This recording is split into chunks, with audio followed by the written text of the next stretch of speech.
श्री शिवाय नमस्तुभ्यम। हर हर महादेव। दोस्तों, स्वागत आप सभी का शिव पुराण के 29वें दिन की कथा में।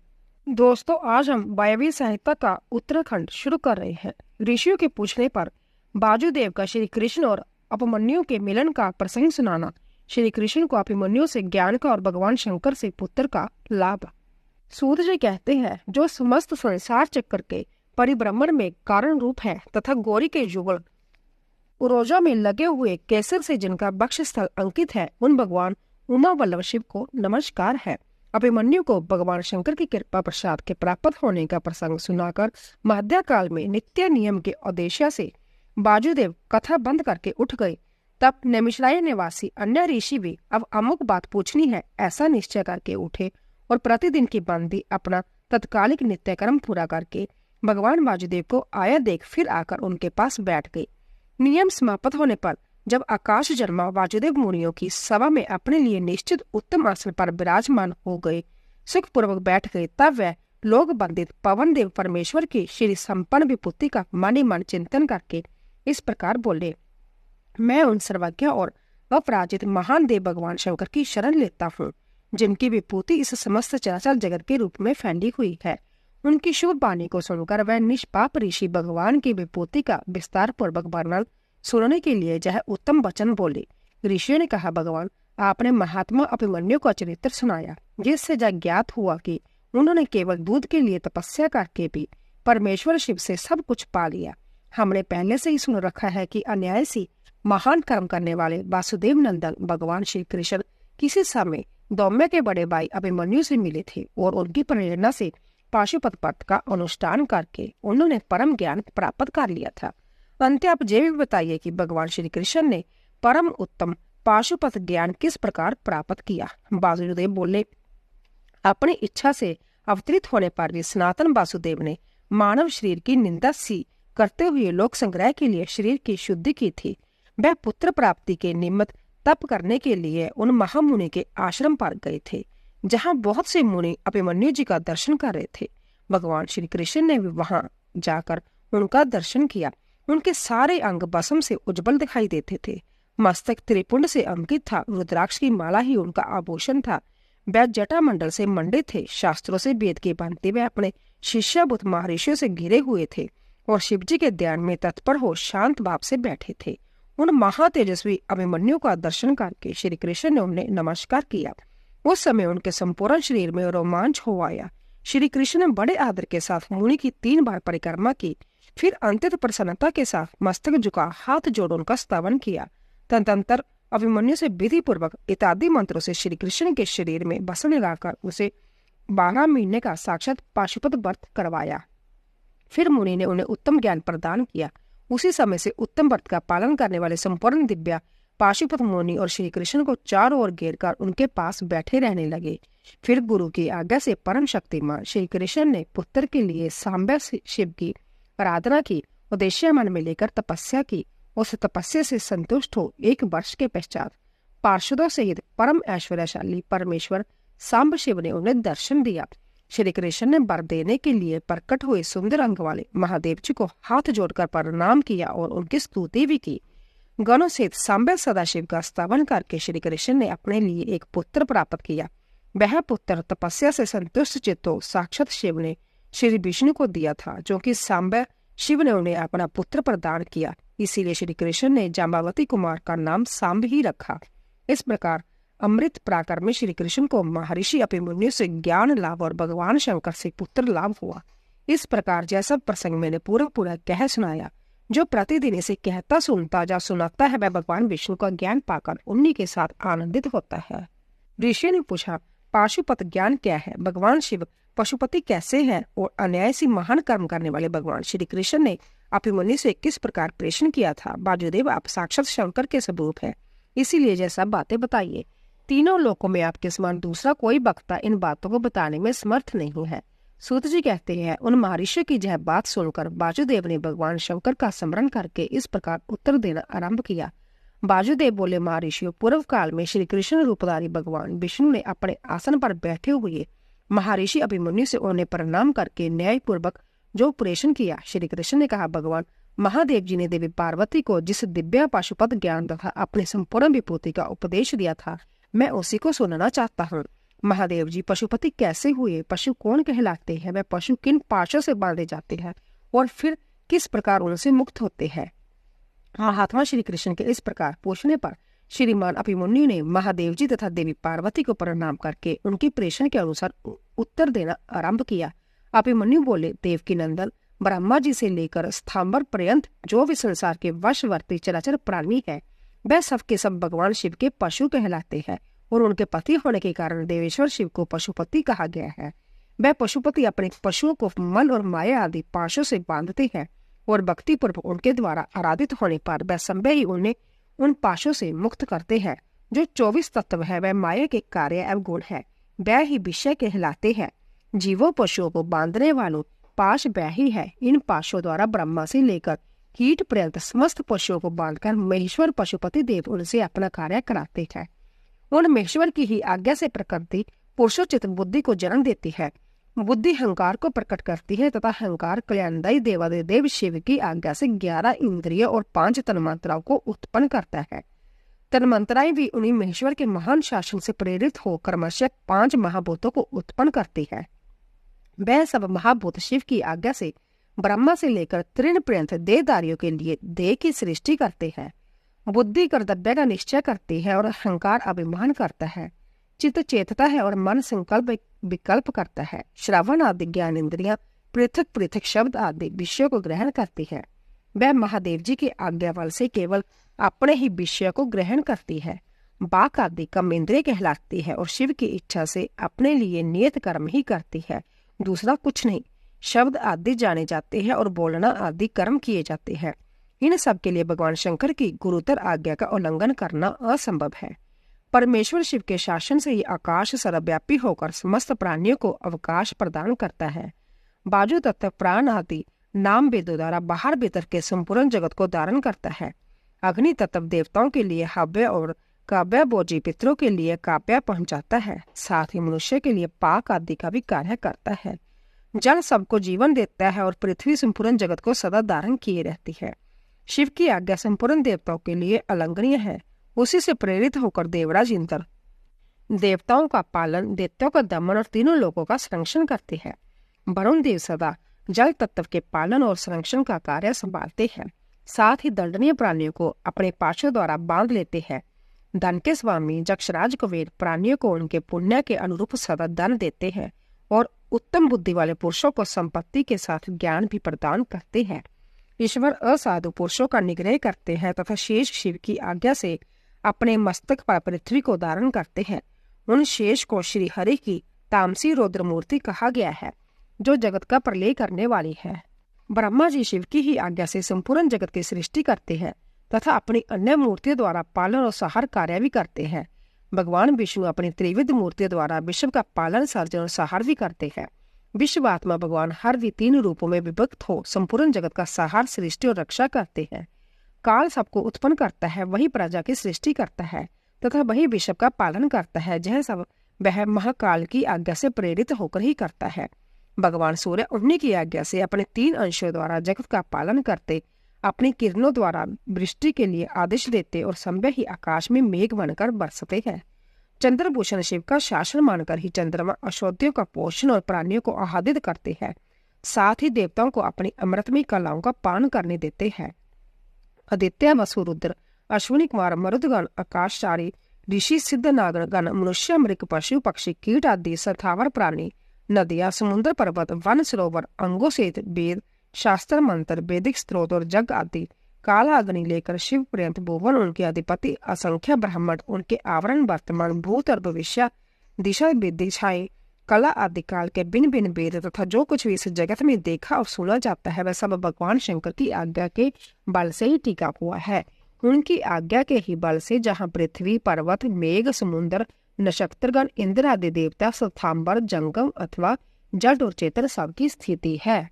भगवान शिव की ब्रह्मा आदि पंचमूर्तियों, ईशान आदि ब्रह्मा मूर्ति तथा पृथ्वी एवं शर्व आदि अष्टमूर्तियों का परिचय और उनकी सर्वव्यापकता का वर्णन। अभिमन्यु कहते हैं, श्री कृष्ण महेश्वर परमात्मा शिव की मूर्तियों से जय संपूर्ण चराचर जगत किस प्रकार व्यापक है, जय सुनो। ब्रह्मा, विष्णु, रुद्र, महेशांग तथा सदाशिव जय और परमेश्वर की 5 मूर्तियां जाननी चाहिए, जिनसे जय संपूर्ण विश्व विस्तार को प्राप्त हुआ है। इनके सिवा और भी उनके 5 शरीर है, जिन्हें पंच ब्रह्म मंत्र कहते हैं।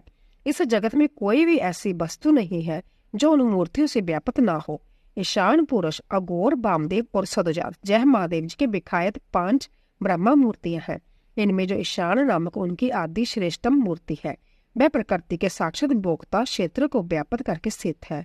मूर्तिमान प्रभु शिव की जो तत्व पुरुष नामक मूर्ति वह गुणों के आश्रय रूप भोग्या प्रकृति में अधिष्ठ है। पिनाकपाणी महेश्वर की जो अंत्यत पूजित अघोर नामक मूर्ति है, वह धर्म आदि 8 अंगों से युक्त बुद्धि तत्व को अपना अधिष्ठान बनाती है। विदाता महादेव जी के वामदेव नामक मूर्ति को आगम वेता विद्वान अहंकार की अधिष्ठात्री बताते हैं। बुद्धिमान पुरुष अमित तेजस्वी शिव की सदजात नामक मूर्ति को मन की अधिष्ठात्री कहते हैं। विद्वान पुरुष भगवान शिव की ईशान नामक मूर्ति को सर्वेंद्रिय, वाणी, शब्द और व्यापक आकाश तत्व की स्वामिनी मानते हैं। प्राणों के अर्थ ज्ञान में निपुण समस्त विद्वानों ने महेश्वर के तत्पुरुष नामक विग्रह को त्वचा, हाथ, स्पर्श और बाजू तत्व का स्वामी समझा है। मनीषी मुनि शिव की अघोर नामक मूर्ति को नेत्र, पैर, रूप और अग्नि तत्व की अधिष्ठात्री बताते हैं। भगवान शिव के चरणों में अनुराग रखने वाले महात्मा पुरुष उनकी वामदेव नामक मूर्ति को रसना, पाजू, रस और जल तत्व की स्वामी समझते हैं तथा सदजात नामक मूर्ति को वह ज्ञानेन्द्रिय, उपस्थित, गंध और पृथ्वी तत्व की अधिष्ठात्री कहते हैं। महादेव जी को जब 5 मूर्तियां कल्याणकारी एकमात्र होती है। कल्याणकामी पुरुषों को इनकी सदा ही जतन पूर्वक वंदना करनी चाहिए। उन देवादिदेव महादेव जी की जो 8 मूर्तियां हैं, तत्व स्वरूप ही जय जगत है। उन 8 मूर्तियों में जब विश्व उसी प्रकार ओत प्रोत भाव से स्थित है, जैसे सूत में मन के प्रोय होते हैं। शरभ, बाबू, रुद्र, उग्र, भीम, पशुपति, ईशान तथा महादेव जय शिव की विखायत 8 मूर्तियां हैं। महेश्वर की इन शरभ आदि 8 मूर्तियों से क्रमशः भूमि, जल, अग्नि, बाजू क्षेत्रक, सूर्य और चंद्रमा अधिष्ठित होते हैं। उनकी पृथ्वीमयी मूर्ति संपूर्ण चराचर जगत को धारण करती है। उसके अधिष्ठाता नाम शर्व है, इसीलिए जय शिव की शारभी मूर्ति कहलाती है। यही शास्त्र का निर्णय है। उनकी जलमयी मूर्ति समस्त जगत के लिए जीवनदायिनी है। जल परमात्मा भव की मूर्ति है, इसीलिए उसे बापी कहते हैं। शिव की तेजोमयी शुभ मूर्ति विश्व के 12 भीतर व्याप्त होकर स्थित है। उस गौर रूपणी मूर्ति का नाम रुद्र है, इसीलिए वह रौद्री कहलाती है। भगवान शिव बाह्य रूप से सम्यक गतिशील होते और इस जगत को गतिशील बनाते हैं, साथ ही वह इसका भरण पोषण भी करते हैं। बाजू भगवान उग्र की मूर्ति है, इसलिए साधु पुरुष इसे औगरी कहते हैं। भगवान भीम की आकाश रूपणी मूर्ति सबको अवकाश देने वाली सर्वव्यापिनी तथा भूत समुदाय की वेदिका है। वह भीम नाम से प्रसिद्ध है। अंत्य ऐसे भीमी मूर्ति भी कहते हैं। संपूर्ण नेत्रों में निवास करने वाली तथा संपूर्ण आत्माओं की अधिष्ठात्री शिव मूर्ति को पशुपति मूर्ति समझना चाहिए। वह पशुओं के पाशों का उच्छेद करने वाली है। महेश्वर की जो ईशान नामक मूर्ति वही दिवाकर सूर्य नाम धारण करके संपूर्ण जगत को प्रकाशित करती हुई आकाश में विचरती है, जिनकी किरणों में अमृत भरा है और जो संपूर्ण विश्व को उस अमृत से अप्याप्त करती है। वह चंद्रदेव भगवान शिव के महादेव नामक विग्रह है, अंत्य उन्हें महादेव मूर्ति कहते हैं। यह जो 8वीं मूर्ति है वह परमात्मा शिव का साक्षात स्वरूप है तथा अन्य सब मूर्तियों में व्यापक है, इसीलिए यह संपूर्ण विश्व शिव रूपी है। जैसे वृक्ष की जड़ सींचने से उसकी शंकाएं पुष्ट होती है, उसी प्रकार भगवान शिव की पूजा से उनके स्वरूप भूत जगत का पोषण होता है। इसलिए सबको अभय दान देना, सब पर अनुग्रह करना और सबका उपकार करना जय शिव का आराधन माना गया है। जैसे इस जगत में अपने पुत्र पौत्र आदि के प्रसन्न रहने से पिता पितामह आदि को प्रसन्नता होती है, उसी प्रकार संपूर्ण जगत की प्रसन्नता से भगवान शंकर प्रसन्न होते हैं। यदि किसी भी देहधारी को दंड दिया जाता है तो उसके द्वारा अष्टमूर्तिधारी शिव का ही अनिष्ट किया जाता है, इसमें संशय नहीं। 8 मूर्ति के रूप में संपूर्ण विश्व को व्याप्त करके स्थित हुए भगवान शिव का तुम सब प्रकार से भजन करो, क्योंकि रुद्र देव सबके परम कारण है। शिव और शिवा की विभूतियों का वर्णन। श्री कृष्ण ने पूछा, भगवान अमित तेजस्वी भगवान शिव की मूर्तियों ने इस संपूर्ण जगत को जिस प्रकार व्याप्त कर रखा है वह सब मैंने सुना। अब मुझे यह जानने की इच्छा है कि परमेश्वरी शिवा और परमेश्वर शिव का यथार्थ स्वरूप क्या है। उन दोनों ने स्त्री और पुरुष रूप इस जगत को किस प्रकार व्याप्त कर रखा है। अभिमन्यु बोले, देवकी नंदन, मैं शिवा और शिव के श्री संपन्न ऐश्वर्य का और उन दोनों को यथार्थ स्वरूप का संक्षेप से वर्णन करूंगा। विस्तार पूर्वक इस विषय का वर्णन तो भगवान शिव भी नहीं कर सकते। साक्षात महादेवी पार्वती शक्ति है और महादेवी शक्तिमान, उन दोनों की विभूति का लेश मात्र भी इस संपूर्ण चराचर जगत के रूप में स्थित है। जहाँ कोई वस्तु जड़ रूप है और कोई वस्तु चेतन रूप, वह दोनों क्रमशः शुद्ध, अशुद्ध तथा पर और अपर कहे गए हैं। जो चिन्ह मंडल जड़ मंडल के साथ संयुक्त हो संसार में बट रहा है, वही अशुद्ध और अपर कहा गया है। उससे बिना जो जड़ के बंधन से मुक्त है, वह पर और शुद्ध कहा गया है। अपर और पर चित स्वरूप है। इन पर स्वभावतः शिव और शिवा का स्वामी तत्व है। शिव और शिव के ही वश में जय विषम है, विषम के वश में शिवा और शिव नहीं है। जय जगत शिव और शिवा के शासन में है, इसीलिए वे दोनों इसके ईश्वर या विश्वेश्वर कहे गए हैं। जैसे शिव है वैसे शिवा देवी है, तथा जैसी शिवा देवी है वैसे ही शिव है। जिस तरह चंद्रमा और उनकी चांदनी में कोई अंतर नहीं है, उसी प्रकार शिव और शिवा में कोई अंतर ना समझे। जैसे चंद्रिका के बिना जब चंद्रमा सुशोभित नहीं होते, उसी प्रकार शिव विद्यमान होने पर भी शक्ति के बिना सुशोभित नहीं होते। जैसे जय सूर्यदेव कभी प्रभा के बिना नहीं रहते और प्रभा भी सूर्यदेव के बिना नहीं रहती, निरंतर उनके आश्रय ही रहती है, उसी प्रकार शक्ति और शक्तिमान को सदा एक दूसरे की अपेक्षा होती है। ना तो शिव के बिना शक्ति रह सकती और ना शक्ति के बिना शिव। जिसके द्वारा शिव सदा देहधारियों को भोग और मोक्ष देने में समर्थ होते हैं, वह आदि आदित्य चिन्मयी पराशक्ति शिव के ही आश्रित है। ज्ञानी पुरुष उसी शक्ति को सर्वेश्वर परमात्मा शिव के अनुरूप उन अलौकिक गुणों के कारण उनकी समधर्मणी कहते हैं। वह एकमात्र चिन्मयी पराशक्ति सृष्टि धर्मणी है। वही शिव की इच्छा से विपाक पूर्वक नाना प्रकार के विषय की रचना करती है। वह शक्ति मूल प्रकृति, माया और त्रिगुण तीन प्रकार की बताई गई है। उस शक्ति रूपणी शिवा ने ही इस जगत का विस्तार किया है। व्यवहार वेद से शक्तियों के 1, 2, 100, 1000 एवं बहुसंख्यक वेद हो जाते हैं। शिव की इच्छा से पराशक्ति शिव तत्व के साथ एकता को प्राप्त होती है। तब से कल्प के आदि में उसी प्रकार सृष्टि का प्रादुर्भाव होता है। जैसे तिल से तेल का, तदंतर शक्तिमान से शक्ति में क्रियामयी शक्ति प्रकट होती है। उसके विशुद्ध होने पर आदि काल में पहले नाद की उत्पत्ति हुई, फिर नाद से बिंदु का प्रकटया हुआ और बिंदु से सदाशिव देव का। उन सदाशिव से महेश्वर प्रकट हुए और महेश्वर से शुद्ध विद्या, वह वाणी की ईश्वरी है। इस प्रकार त्रिशूलधारी महेश्वर से बागेश्वरी नामक शक्ति का प्रादुर्भाव हुआ, जो अक्षरों के रूप में विस्तार को प्राप्त होती है और मृत का कहलाती है। तदंतर अनंत के समावेश से माया ने काल, नीति, कला और विद्या की सृष्टि की। कला से राहु तथा पुरुष हुए, फिर माया से त्रिगुणात्मक का अव्यक्त प्रकृति हुई। उस त्रिगुणात्मक अव्यक्त से तीनों गुण पृथक पृथक प्रकट हुए। उनके नाम है सत्व, रज और तम। इनसे जो संपूर्ण जगत व्यापक है। गुणों में शोभ होने पर उनसे गुणेश नामक 3 मूर्तियां प्रकट हुई। साथ ही महत्व आदि तत्वों का क्रमश प्रादुर्भाव हुआ। उन्हीं से शिव की आज्ञा के अनुसार असंख्य अड पिंड प्रकट हुए, जो अनंत आदि वेदेश्वर चक्रवर्तियों से अधिष्ठ है। श्रीरांत के वेद से शक्ति के बहुत से वेद कहे गए हैं। स्थूल और सूक्ष्म के वेद उनके अनेक रूप जानने चाहिए। रुद्र की शक्ति रौद्री, विष्णु की वैष्णवी, ब्रह्मा की ब्राह्मणी और इंद्र की इंद्राणी कहलाती है। जहाँ बहुत कहने से क्या लाभ। जिसे शिव कहा विषव कहा गया है, वही उसी प्रकार शाक्यता आत्मा से व्याप्त है। जैसे शरीर अंतर आत्मा से अंत्य संपूर्ण स्थावर जंगम रूप जगत शक्ति में है।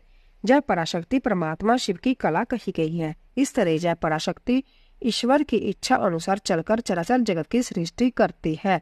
ऐसा विज्ञ पुरुषों का निश्चय है। ज्ञान, क्रिया और इच्छा अपनी इन 3 शक्तियों द्वारा शक्तिमान ईश्वर सदा संपूर्ण विश्व को व्याप्त करके स्थित होते हैं। जह इस प्रकार हो और जह इस प्रकार ना हो, इस तरह कार्यों का नियमन करने वाले महेश्वर की इच्छा शक्ति नित्य है। उनकी जो ज्ञान शक्ति है, वह बुद्धि रूप होकर कार्य, कारण, करण और प्रयोजन का ठीक ठीक निश्चय करती है। तथा शिव को जो क्रिया शक्ति है, वह संकल्प रूपणी होकर उनकी इच्छा और निश्चय के अनुसार कार्य रूप संपूर्ण जगत की क्षणभर में कल्पना कर देती है। इस प्रकार तीनों शक्तियों से जगत का उत्थान होता है। प्रसव धर्म वाली जो शक्ति है, वह पराशक्ति से प्रेरित होकर इस संपूर्ण जगत की सृष्टि करती है। इस तरह शक्तियों के संयोग से शिव शक्तिमान कहलाते हैं। शक्ति और शक्तिमान से प्रकट होने के कारण जगत शाक्त और शिव कहा गया है। जैसे माता पिता के बिना पुत्र का जन्म नहीं होता, उसी प्रकार भव और भवानी के बिना इस चराचर जगत की उत्पत्ति नहीं होती। स्त्री पुरुष से प्रकट हुआ जगत स्त्री और पुरुष रूपी है। जह स्त्री और पुरुष की विभूति है, अंत स्त्री और पुरुष से अधिष्ठ है। इनमें शक्तिमान पुरुष रूप शिव तो परमात्मा कही गई है और स्त्री रूपणी शिवा उनकी पराशक्ति है। शिव सदा शिव कहे गए हैं और शिवा मनमनी। शिव को महेश्वर जानना चाहिए और शिवा माया कहलाती है। परमेश्वर शिव पुरुष है और परमेश्वरी शिवा प्रकृति। महेश्वर शिव रुद्र है और उनकी वल्लभा शिवा देवी रुद्रानी। विश्वेश्वर देव विष्णु है, उनकी प्रिया लक्ष्मी। जब सृष्टिकर्ता शिव ब्रह्मा कहलाते हैं तब उनकी प्रिया को ब्राह्मणी कहते हैं। भगवान शिव भास्कर है और भगवती शिवा प्रभा। कामनाशन शिव महेंद्र है और गिरिजा राजनंदनी उमा शशि। महादेव जी अग्नि है और उनकी अर्धांगनी उमा स्वाहा। भगवान त्रिलोचन जम है और गिरिजा नंदनी उमा जम प्रिया। भगवान शंकर निरति है और पार्वती नैऋति। भगवान रुद्र वरुण है और पार्वती वारुणी। चंद्रशेखर शिव बाजू है और पार्वती बाजू प्रिया। शिव जक्ष है और पार्वती रिद्धि। चंद्रशेखर शिव चंद्रमा है और रुद्र वल्लभा उमा रोहिणी। परमेश्वर शिव ईशान है और परमेश्वरी शिवा उनकी पत्नी। नागराज अनंत को वल्लभ रूप में धारण करने वाले भगवान शंकर अनंत है और उनकी वल्लभा शिवा अनंता। काल शत्रु शिवा काल अग्नि रुद्र है और काली कालांतरिक प्रिया है, जिनका दूसरा नाम पुरुष है। ऐसे स्वयं मनु के रूप में साक्षात शंभु ही है और शिव प्रिया उमा शत्रुपा है। साक्षात महादेव दक्ष और परमेश्वरी पार्वती प्रसूति। भगवान भवरुचि है और भवानी को ही विद्वान पुरुष आकुति कहते हैं। महादेव जी भृगु है और पार्वती ख्याति। भगवान रुद्र मरीचि है और शिव वल्लभा संभूति। भगवान गंगाधर अंगिरा है और साक्षात उमा स्मृति। चंद्रमौली पुलतस्य है और पार्वती प्रीति। त्रिपुरा नाशक शिव पुलय है और पार्वती ही उनकी प्रिय है। जग विध्वंसी शिव कुरुतु कहे गए हैं और उनकी प्रिय पार्वती सनंती। भगवान शिव अत्रि है और साक्षात उमा अनसुया। कालहंता शिव कच्छप है और महेश्वरी उमा देव माता अदिति। कामनाशन शिव वशिष्ठ है और साक्षात देवी पार्वती अरुंधति। भगवान शंकर ही संसार के सारे पुरुष है और महेश्वरी शिवा ही संपूर्ण स्त्रियां। अंत सभी स्त्री पुरुष उन्हीं की विभूतियां है। भगवान शिव विषयी है और परमेश्वरी उमा विषया। जो कुछ सुनने में आता है वह सब उस उमा का रूप है। उस श्रोता साक्षात भगवान शंकर है। जिसके विषय में प्रेषण या जिज्ञासा होती है उस समस्त वस्तु समुदाय रूप शंकर बल्लभा शिवा संवेद धारण करती है तथा पूछने वाला जो पुरुष है वह बाल चंद्रशेखर विश्व आत्मा शिव रूप है ही है। भव वल्लभा उमा ही दृश्य द्रव्य वस्तु का रूप धारण करती है। वो दृष्टा पुरुष के रूप में शशिखंड मौली भगवान विश्वनाथ ही सब कुछ देखते हैं।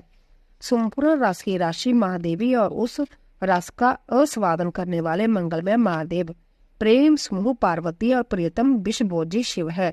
देवी माहेश्वरी सदा मनंतव्य वस्तुओं का स्वरूप धारण करती है और विश्वात्मा महेश्वर महादेव उन वस्तुओं का मनन करने वाले हैं।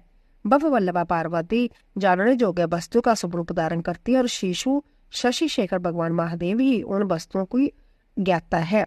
समर्थशाली भगवान पिनाकी संपूर्ण प्राणियों के प्राण है और सबके प्राणों की स्थिति जल रूपणी माता पार्वती है। त्रिपुरांतक पशुपति की प्राण वल्लभा पार्वती देवी जब क्षेत्र का स्वरूप धारण करती है तब काल के विकाल भगवान महाकाल क्षेत्र रूप में स्थित होते हैं। शूलधारी महादेव जी भी दिन है तो शूलपानी प्रिय पार्वती रात्रि। कल्याणकारी महादेवी आकाश है और शंकर प्रिय पार्वती पृथ्वी। भगवान महेश्वर समुद्र है तो गिरिजा राजकन्या शिवा उसकी तटभूमि है।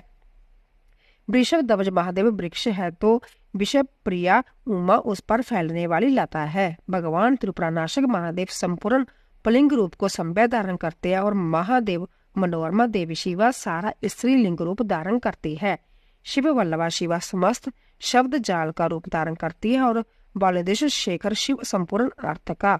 जिस जिस पदार्थ को जो शक्ति कही गई है वह शक्ति तो विश्वेश्वरी देवी शिवा है और वह सारा पदार्थ साक्षात महेश्वर है, जो सबसे परे है, जो पवित्र है, जो पुण्यमय है तथा जो मंगल रूप है। उस वस्तु को महाभाग महात्माओं ने उन्हीं दोनों शिव पार्वती के तेज से विस्तार को प्राप्त बताया है। जैसे जलते हुए दीपक की शिखा समूचे घर को प्रकाशित करती है, उसी प्रकार शिव पार्वती का ही तेज व्याप्त होकर संपूर्ण जगत को प्रकाश दे रहा है। जय दोनों शिवा और शिव सर्वरूप है, सबका कल्याण करने वाले हैं। अंत सदा ही उन दोनों का पूजन नमन एवं चिंतन करना चाहिए। श्री कृष्ण, आज मैंने तुम्हारे समक्ष अपनी बुद्धि के अनुसार परमेश्वर शिव और शिव के यथार्थ स्वरूप का वर्णन किया है, परंतु इतना पूर्वक नहीं, अर्थात इस वर्णन से जय नहीं मान लेना चाहिए कि इन दोनों का यथार्थ रूप का पूर्णतः वर्णन हो गया, क्योंकि इनके स्वरूप की सीमा नहीं है जो समस्त महापुरुषों के भी मन की सीमा से परे है। परमेश्वर शिव और शिवा के उस यथार्थ स्वरूप का वर्णन कैसे किया जा सकता है जिन्होंने अपने चित्त को महेश्वर के चरणों में अर्पित कर दिया तथा जो उनके अनन्य भक्त हैं, उनके ही मन में वे आते हैं और उन्हीं की बुद्धि में आरूढ़ होते हैं, दूसरों की बुद्धि में वे आरूढ़ नहीं होते। जहाँ मैंने जिस विभूति का वर्णन किया है वह प्राकृतिक है, इसलिए अपरा मानी गई है। इससे भिन्न जो अप्राकृतिक अपरा विभूति है वह गुप्त है। उन्हें गुप्त रहस्य को जानने वाले पुरुष ही उन्हें जानते हैं। परमेश्वर की यह अप्राकृतिक परा विभूति वहाँ है जहाँ से मन और इंद्रिय सहित वाणी लौट आती है। परमेश्वर की वही विभूति जहाँ परम धाम है, वहीं जहाँ परम गति है और वहीं जहाँ पराकाष्ठा है, जो अपने श्वास और इंद्रियों पर विजय पा चुके हैं। वह जोगी जन ही उसे पाने का प्रयत्न करते हैं। शिवा और शिव की यह विभूति संसार रूपी विषदार सर्प के डसने से मृत्यु के अधीन हुए मानवों के लिए संजीवनी औषधि है। इसे जानने वाला पुरुष किसी से भी भयभीत नहीं होता। जो इस परा और अपरा को विभूति को ठीक ठीक जान लेता है, वह अपरा विभूति को लांघकर परा विभूति का अनुभव करने लगता है। श्री कृष्ण जैतूल से परमात्मा शिव और पार्वती के यथार्थ स्वरूप का गोपनीय होने पर भी वर्णन किया गया है, क्योंकि तुम भगवान शिव की भक्ति के योग्य हो। जो शिष्य ना हो, शिव के उपासक ना हो और भक्त भी ना हो, ऐसे लोगों को कभी शिव पार्वती की इस विभूति का उपदेश नहीं देना चाहिए, जहाँ वेद की आज्ञा है। अंत कल्याण में श्री कृष्ण, तुम दूसरों को इसका उपदेश ना देना। जो तुम्हारे जैसे योग्य पुरुष हो उन्हीं से कहना, अन्यथा मौन ही रहना। जो भीतर से पवित्र शिव का भक्त और विश्वासी हो, वह यदि इसका कीर्तन करे तो मनोवांछित फल का भागी होता है। यदि पहले के प्रबल प्रतिबंधक कर्मों द्वारा प्रथम बार फल की प्राप्ति में बाधा पड़ जाए तो भी बारंबार साधन का अभ्यास करना चाहिए। ऐसा करने वाले पुरुष के लिए जहाँ कुछ भी दुर्लभ नहीं है। परमेश्वर शिव के यथार्थ स्वरूप का विवेचन तथा उनकी शरण में जाने से जीव के कल्याण का कथन। अभिमन्यु कहते हैं, जदुनंदन, जय चराचर जगत देवादिदेव महादेव जी का स्वरूप है, परंतु पशु जीव बारी पांच से बंधे होने के कारण जगत को हम इस रूप में नहीं जानते। महर्षि का उन परमेश्वर शिव के निर्विकल्प परम भाव को न जानने के कारण उनका एक का ही अनेक रूपों में वर्णन करते हैं। कोई उसे परम तत्व को अपर ब्रह्म रूप कहते हैं, कोई पर ब्रह्म रूप बताते हैं और कोई आदि अंत से रहित उत्कृष्ट महादेव स्वरूप कहते हैं। पंच महाभूत इंद्रिय, अंतकरण तथा प्राकृतिक विषय रूप जड़ तत्व को अपर ब्रह्म कहा गया है। इससे भिन्न समिष्ट चैतन्य का नाम परम ब्रह्म है। बृहत और व्यापक होने के कारण उसे ब्रह्मा कहते हैं। प्रभु वेदों एवं ब्रह्मा जी के अधिपति पर ब्रह्मा परमात्मा शिव के वे पर और अपर दो रूप है। कुछ लोग महेश्वर शिव को विद्या स्वरूपी कहते हैं। इनमें विद्या चेतना है और अविद्या अचेतना। जह विद्या रूप विश्व जगत गुरु भगवान शिव का ही रूप है, इसमें संदेह नहीं, क्योंकि विश्व उनके वश में है। भ्रांति विद्या तथा परा विद्या जब परम तत्व शिव के तीन उत्कृष्ट रूप माने गए हैं। पदार्थों के विषय में जो अनेक प्रकार की असत्य धारणाएं हैं उन्हें भ्रांति कहते हैं।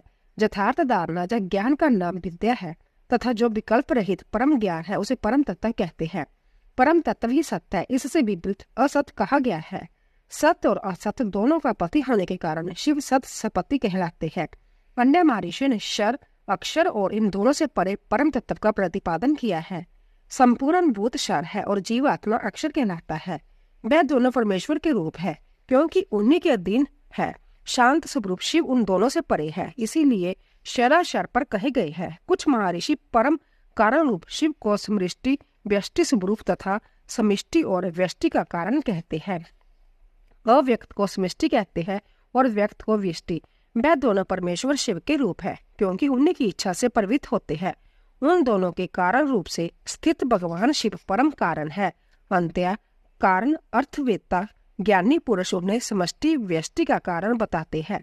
कुछ लोग परमेश्वर को जाति व्यक्ति स्वरूप कहते हैं। जिसका शरीर में भी अनुवर्तन हो वह जाति कही गई है। शरीर की जाति के आश्रित रहने वाली जो व्यावृत्ति है, जिसके द्वारा जाति भावना का आच्छादन और व्यक्तिक भावना का प्रकाशन होता है, उनका नाम व्यक्ति है। जाति और व्यक्ति दोनों ही भगवान शिव की आज्ञा से परिपालित है। अंत उन महादेव जी को जाति व्यक्ति स्वरूप कहा गया है। कोई कोई शिव को प्रधान पुरुष, व्यक्त और काल रूप कहते हैं। प्रकृति का ही नाम प्रधान है, जीव आत्मा को ही क्षेत्रज्ञ कहते हैं। 23 तत्वों को मनीषी पुरुषों ने व्यक्त कहा है और जो कार्य प्रपंच के परिणाम का एकमात्र कारण है उसका नाम काल है। भगवान शिव इन सबके ईश्वर, पालक, धारणकर्ता, प्रवर्तक, निर्वर्तक तथा आविर्भाव और तिरोभाव के एकमात्र हेतु है। वह संभव प्रकाश है, अजन्मा है, इसीलिए उन महेश्वर को प्रधान पुरुष, व्यक्त और काल रूप कहा गया है। कारण, नेता, अधिपति और दाता बताया गया है। कुछ लोग महेश्वर को विराट और हिरण्यगर्भ रूप बताते हैं, जो संपूर्ण लोगों की सृष्टि के हेतु है। उनका नाम हिरण्यगर्भ है और विश्व रूप को विराट कहते हैं। ज्ञानी पुरुष भगवान शिव को अंतर्यामी और परम पुरुष कहते हैं। दूसरे लोगों ने प्राज्ञा, तेजस और विश्व रूप बताते हैं। कोई उन्हें तुर्य रूप मानते हैं और कोई सौम्य रूप। कितने ही विद्वानों का कथन है कि वह ही मान, माता, मेय और मिति रूप है। अन्य लोग कर्ता, क्रिया, कार्य, कारण और कारण रूप कहते हैं। दूसरे ज्ञानियों ने जागृत, स्वप्न और सुषुप्ति रूप बताते हैं। कोई भगवान शिव को तुर्य रूप कहते हैं तो कोई तुर्यातीत, कोई निर्गुण बताते हैं, कोई सुगुण, कोई संसारी कहते हैं, कोई असंसारी, कोई स्वतंत्र मानते हैं, कोई अस्वतंत्र, कोई उन्हें गौर समझते हैं, कोई सौम्य, कोई रागवान कहते हैं, कोई बीतराग, कोई निष्क्रिय बताते हैं, कोई सक्रिय। किन्नी के कथा अनुसार वह निरेंद्रिय है तो किन्नी के मत में स इंद्रिय है। एक उन्हें ध्रुव कहता है, दूसरा अध्रुव। कोई उन्हें सकार बताते हैं तो कोई निराकार। किन्नी के मत में वह अदृश्य है तो किन्नी के मत में दृश्य। कोई उन्हें वर्णनीय मानते हैं तो कोई अनिवर्चनीय। किन्नी के मत में वह शब्द स्वरूप है तो किन्नी के मत में शब्दातीत। कोई उन्हें चिंतन का विषय मानते हैं तो कोई अचिंत्य समझते हैं। दूसरे लोगों का कहना है कि वह ज्ञान स्वरूप है। कोई उन्हें विज्ञान की संज्ञा देते हैं। किन्नी के मत में वह ज्ञा है और किन्नी के मत में अज्ञा।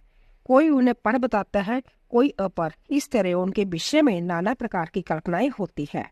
इन नाना प्रतीतियों के कारण मुनिजन उन परमेश्वर के यथार्थ स्वरूप का निश्चय नहीं कर पाते। जो सर्वभाव उन परमेश्वर की शरण में आ गए हैं वह ही उन परम कारण शिव को बिना जतन के ही जान पाते हैं। जब तक पशु जीव जिनका दूसरा कोई ईश्वर नहीं, उन सर्वेश्वर, सर्वज्ञ, पुराण पुरुष तथा तीनों लोगों के शासक शिव को नहीं देखता, तब तक वह पाशों से बंद हो उस दुखमय संसार चक्र में गाड़ी के पहिए के नेमी के समान घूमता रहता है। जब जब दृष्टा जीवात्मा सबके शासक, ब्रह्मा के भी आदि कारण, संपूर्ण जगत के रचिता, स्वर्णमय दिव्य प्रकाश स्वरूप परम पुरुष का साक्षर कर लेता है, तब पुण्य और पाप दोनों को बलिवंती हटाकर निर्मल हुआ वैज्ञानिक महात्मा सर्वोत्तम समता को प्राप्त कर लेता है। अपमन्यु कहते हैं, जदुनंदन शिव को ना तो आणव मल का ही बंधन प्राप्त है, ना कर्म का और ना माया का ही। प्राकृतिक बोध, अहंकार, मन, चित्त, इंद्रिय, तन्मात्रा और पंचभूत संबंधी भी कोई बंधन उन्हें नहीं छू सकता। अमित तेजस्वी शंभु को न काल, न कला, न विद्या, न नीति, न राग और न देश रूप ही बंधन प्राप्त है। उनमें न तो कर्म है, न अकर्मों का परिपाक है, न उनके फलस्वरूप सुख और दुख है, न उनका वासनाओं से संबंध है, न कर्मों के संस्कारों से। भूत, भविष्य और वर्तमान भोगों तथा उनके संस्कारों से भी उनका संपर्क नहीं है। न उनका कोई कारण है, न कर्ता है, न आदि है, न अंत है, न मध्य है। न कर्म और कारण है, न अकर्तव्य है और न ही कर्तव्य ही है। उनका ना कोई बंधु है और न अबंधु, न नियंता है, न प्रेरक, न पति है, न गुरु है और न त्राता ही है। उनसे अधिक की चर्चा कौन करे, उनके समान भी कोई नहीं है। उनका न जन्म होता है न मरण। उनके लिए कोई वस्तु ना तो वांछित है और न अवांछित है। उनके लिए न विधि है, न निषेध है, न बंधन है, न मुक्ति है। जो जो अकल्याणकारी दोष है वह उनमें कभी नहीं रहते, परंतु संपूर्ण कल्याणकारी गुण उनमें सदा ही रहते हैं। क्योंकि शिव साक्षात परमात्मा है। वह शिव अपनी शक्ति द्वारा इस संपूर्ण जगत में व्याप्त होकर अपने स्वभाव से च्युत न होते हुए सदा ही स्थित रहते हैं। इसीलिए उन्हें स्थाणु कहते हैं। यह संपूर्ण चराचर जगत शिव से अधिष्ठ है। अंत भगवान शिव सर्वरूप माने गए हैं। जो ऐसा जानता है वह कभी मोह में नहीं पड़ता। रुद्र सर्वरूप है, उन्हें नमस्कार है। वह सत्स्वरूप परम महान पुरुष हिरण्यबाहु भगवान, हिरण्यपति ईश्वर, अंबिकापति ईशान, पिनाक पाणी तथा वृषभ वाहन है। एकमात्र रुद्र ही परब्रह्म परमात्मा है। वह ही कृष्ण पिंगल वर्ण वाले पुरुष है। वह हृदय के भीतर कमल के मध्य भाग में केश के अग्र भाग की भांति सूक्ष्म रूप से चिंतन करने योग्य है। उनके केश सुनहरे रंग के है। नेत्र कमल के समान सुंदर है।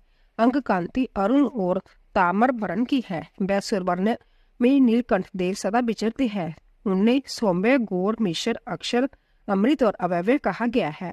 वह पुरुष विशेष परमेश्वर भगवान शिव काल के विकाल है, चेतन और अचेतन से परे है, इस प्रपंच से भी परे है। शिव में ऐसे ज्ञान और ऐश्वर्य देखे गए हैं जिनसे बढ़कर ज्ञान और ऐश्वर्य अन्यंतर नहीं है। मनीषी पुरुषों ने भगवान शिव को लोक में सबसे अधिक ऐश्वर्यशाली पद पर प्रतिष्ठित बताया है। प्रत्येक कल्प में उत्पन्न होकर एक सीमित काल तक रहने वाले ब्रह्मा को आदि काल में विस्तार पूर्वक शास्त्र का उपदेश देने वाले भगवान शिव ही है।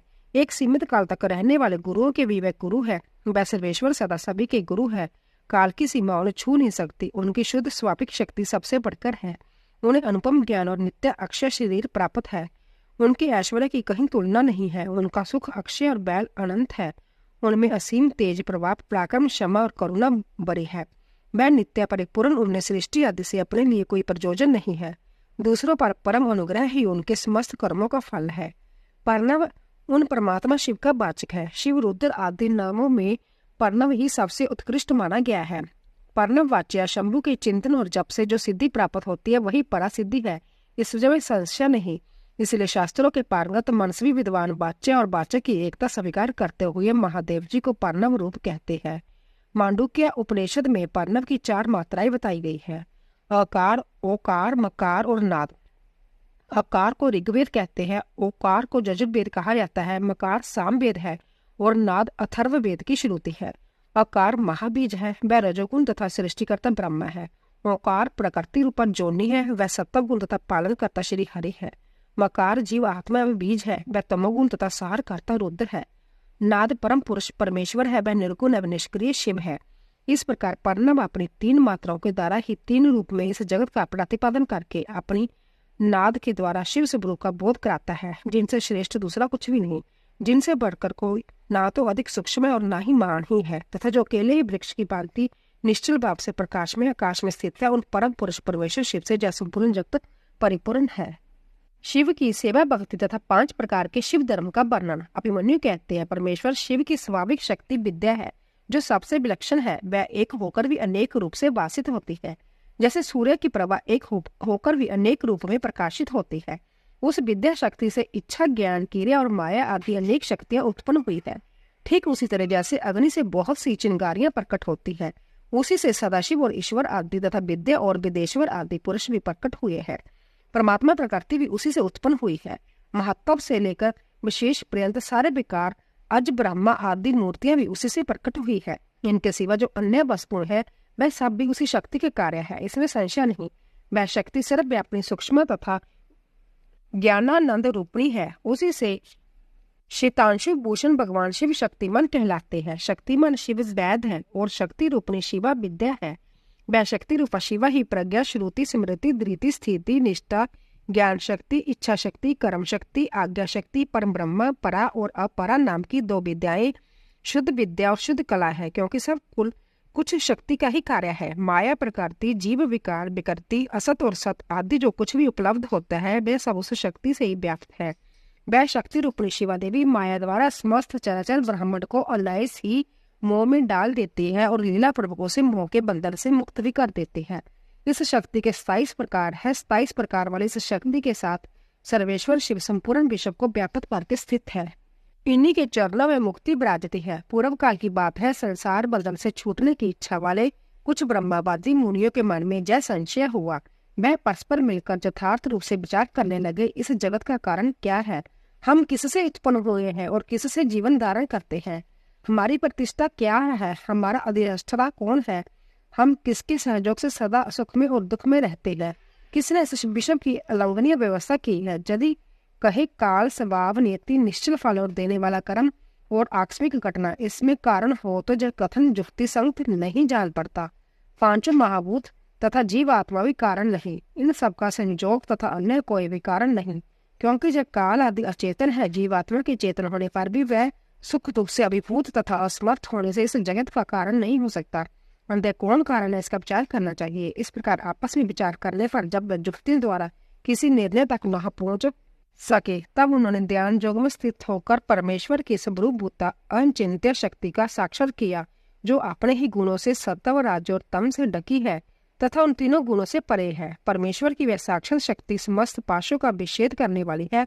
उसके द्वारा बंधन काट दिए जाने पर जीव अपनी दिव्य दृष्टि से उन सर्व कारण शक्तिमान महादेव जी का दर्शन करने लगते हैं, जो काल से लेकर जीव आत्मा तक पूर्वोक्त समस्त कारणों पर तथा संपूर्ण विषय पर अपनी इस शक्ति के द्वारा ही शासन करते हैं। वह परमात्मा अप्रमेय है। तदंतर परमेश्वर के प्रसाद जो परम जोग तथा सदृढ़ भक्ति के द्वारा उन मुनियों ने दिव्य गति प्राप्त कर ली। श्री कृष्ण जो अपने हृदय में शक्ति सहित भगवान शिव का दर्शन करते हैं, उन्हीं को सनातन शांति प्राप्त होती है, दूसरों को नहीं। जय श्रुति का कथन है, शक्तिमान का शक्ति से कभी वियोग नहीं होता। अंत शक्ति और शक्तिमान दोनों के तादमय से परम आनंद की प्राप्ति होती है। मुक्ति की प्राप्ति में निश्चय ज्ञान और कर्म का कोई कर्म विवेचित नहीं है। जब शिव और शक्ति की कृपा हो जाती है, तब वह मुक्ति हाथ में आ जाती है। देवता, दानव, पशु, पक्षी तथा कीड़े मकोड़े भी उनकी कृपा से मुक्त हो जाते हैं। गर्भ का बच्चा, जन्मता हुआ बालक, शिशु, तरुण, वृद्ध, मुमूर्षु, स्वर्गवासी, नारकी, पतित, धर्मात्मा, पंडित अथवा मूर्ख सांबा शिव की कृपा होने पर तत्काल मुक्त हो जाते हैं, इसमें संशय नहीं। परमेश्वर अपनी स्वाभाविक करुणा से अयोग्य भक्तों के भी विविध मलों को दूर करके उन पर कृपा करते हैं, इसमें संदेह नहीं। भगवान की कृपा से ही भक्ति होती है और भक्ति से ही उनकी कृपा होती है। अवस्था भेद का विचार करके विद्वान पुरुष इस विषय में मोहित नहीं होता है। कृपा प्रसाद पूर्वक जो जब भक्ति होती है, वह भोग और मोक्ष दोनों की प्राप्ति कराने वाली है। उसे मनुष्य एक जन्म में नहीं प्राप्त कर सकता। अनेक जन्मों तक श्रोत समार्थ कर्मों का अनुष्ठान करके सिद्ध हुए विरक्त एवं ज्ञान संपन्न पुरुषों पर महेश्वर प्रसन्न होते और कृपा करते हैं। देवेश्वर शिव के प्रसन्न होने पर उस जीव में बुद्धि पूर्वक थोड़ी सी भक्ति का उदय होता है। तब वह अनुभव करने लगता है कि भगवान शिव मेरे स्वामी है। फिर तपस्या पूर्वक वह नाना प्रकार के शिव धर्मों के पालन में संलग्न होता है। उन धर्मों के पालन में बारंबार लगे रहने से उसके हृदय में पराभक्ति का प्रादुर्भाव होता है। उस पराभक्ति से परमेश्वर का परम प्रसाद उपलब्ध होता है। प्रसाद से संपूर्ण पापों से छुटकारा मिलता है और छुटकारा मिल जाने पर परम आनंद की प्राप्ति होती है। जिस मनुष्य का भगवान शिव में थोड़ा सा भी भक्ति भाव है, वह 3 जन्मों के बाद अवश्य मुक्त हो जाता है। उसे इस संसार में जोड़ने जंतर की पीड़ा नहीं सहनी पड़ती। सांगा अंग सहित और अनंगा अंग रहित जो सेवा है, उसी को भक्ति कहते हैं। उसके फिर 3 भेद होते हैं, मानसिक, वाचिक और शारीरिक। शिव के रूप आदि का जो चिंतन है, उसे मानसिक सेवा कहते हैं। जप आदि वाचिक सेवा है और पूजन आदि कर्म शारीरिक सेवा है। इन त्रिविध साधनों से संपन्न होने वाली जो सेवा है, इसे शिव धर्म भी कहते हैं। परमात्मा शिव ने 5 प्रकार का शिव धर्म बताया है, तप, कर्म, जप, ध्यान और ज्ञान। लिंग पूजन आदि को कर्म कहते हैं। चंद्रायन आदि व्रत का नाम तप है। वाचिक, उपासु और मानस 3 प्रकार का जो शिव मंत्र का अभ्यास है, उसी को जप कहते हैं। शिव चिंतन ही ध्यान कहलाता है तथा शिव संबंधी आगमों में जिस ज्ञान का वर्णन है, उसी को ज्ञान शब्द से कहा गया है। श्रीकंठ शिव ने शिवा के प्रति जिस ज्ञान का उपदेश किया है, वही शिव काम है। शिव के आश्रित जो भक्तजन है, उन पर कृपा करके कल्याण के एकमात्र साधक इस ज्ञान का उपदेश किया गया है। अंत कल्याणकामी बुद्धिमान पुरुष को चाहिए कि वह परम कारण शिव में भक्ति को बढ़ाए तथा विषय शक्ति का त्याग करे। शिव ज्ञान, शिव की उपासना से देवताओं को उनका दर्शन, सूर्य देव में शिव की पूजा करके अर्घ्यदान की विधि तथा व्यास अवतारों का वर्णन। श्री कृष्ण बोले, भगवान अब मैं उस शिव ज्ञान को सुनना चाहता हूँ जो वेदों का सार तत्व है तथा जिसे भगवान शिव ने अपने शरणागत भक्तों की मुक्ति के लिए कहा है। प्रभु शिव की पूजा कैसे की जाती है, पूजा आदि में किसका अधिकार है तथा ज्ञान योग आदि कैसे सिद्ध होते हैं। उत्तम व्रत का पालन करने वाले मुनीश्वर यह सब बातें विस्तार पूर्वक बताइए। अभिमन्यु ने कहा, भगवान शिव ने जिस वेदोक्त ज्ञान को संक्षिप्त करके कहा है, वही शिव ज्ञान है। वह निंदा स्तुति आदि से रहित तथा श्रवण मात्र से ही अपने प्रति विश्वास उत्पन्न करने वाला है। यह दिव्य ज्ञान गुरु की कृपा से प्राप्त होता है और अन्याय से मोक्ष देने वाला है। मैं उसे संक्षेप में ही बताऊंगा, क्योंकि उसका विस्तार पूर्वक वर्णन कोई कर ही नहीं सकता। पूर्व काल में महेश्वर शिव सृष्टि की इच्छा करके सत्य कार्य कारणों से नियुक्त हो संभव ही अव्यक्त व्यक्त रूप में प्रकट हुए। उस समय ज्ञान स्वरूप भगवान विश्वनाथ ने देवताओं में सबसे प्रथम देवता वेदपति ब्रह्मा जी को उत्पन्न किया। ब्रह्मा ने उत्पन्न होकर अपने पिता महादेव जी को देखा तथा ब्रह्मा जी के जनक महादेव जी ने भी उत्पन्न हुए ब्रह्मा जी की ओर स्नेह पूर्वक दृष्टि से देखा और उन्हें सृष्टि रचने की आज्ञा दी। रुद्रदेव की कृपा दृष्टि से देखे जाने पर सृष्टि के सामर्थ्य से युक्त हो उन ब्रह्मदेव ने समस्त संसार की रचना की और अलग अलग वर्णों तथा आश्रमों की व्यवस्था की। उन्होंने जग के लिए सोम की सृष्टि की।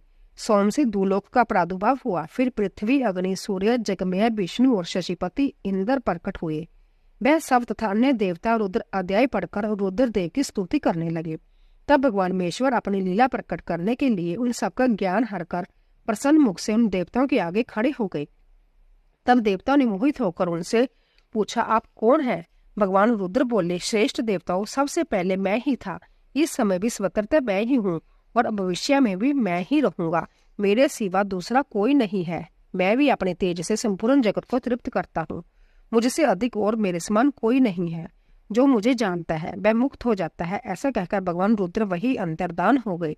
जब देवताओं ने उन महेश्वर को नहीं देखा तब वह साम वेद के मंत्रों द्वारा उनकी स्तुति करने लगे। अथर्व शीर्ष में वर्णित पाशुपत व्रत को ग्रहण करके उन अमर गुणों ने अपने संपूर्ण अंगों में भस्म लगा लिया। यह देख उन पर कृपा करने के लिए पशुपति महादेव अपने गणों और उमा के साथ उनके निकट आए।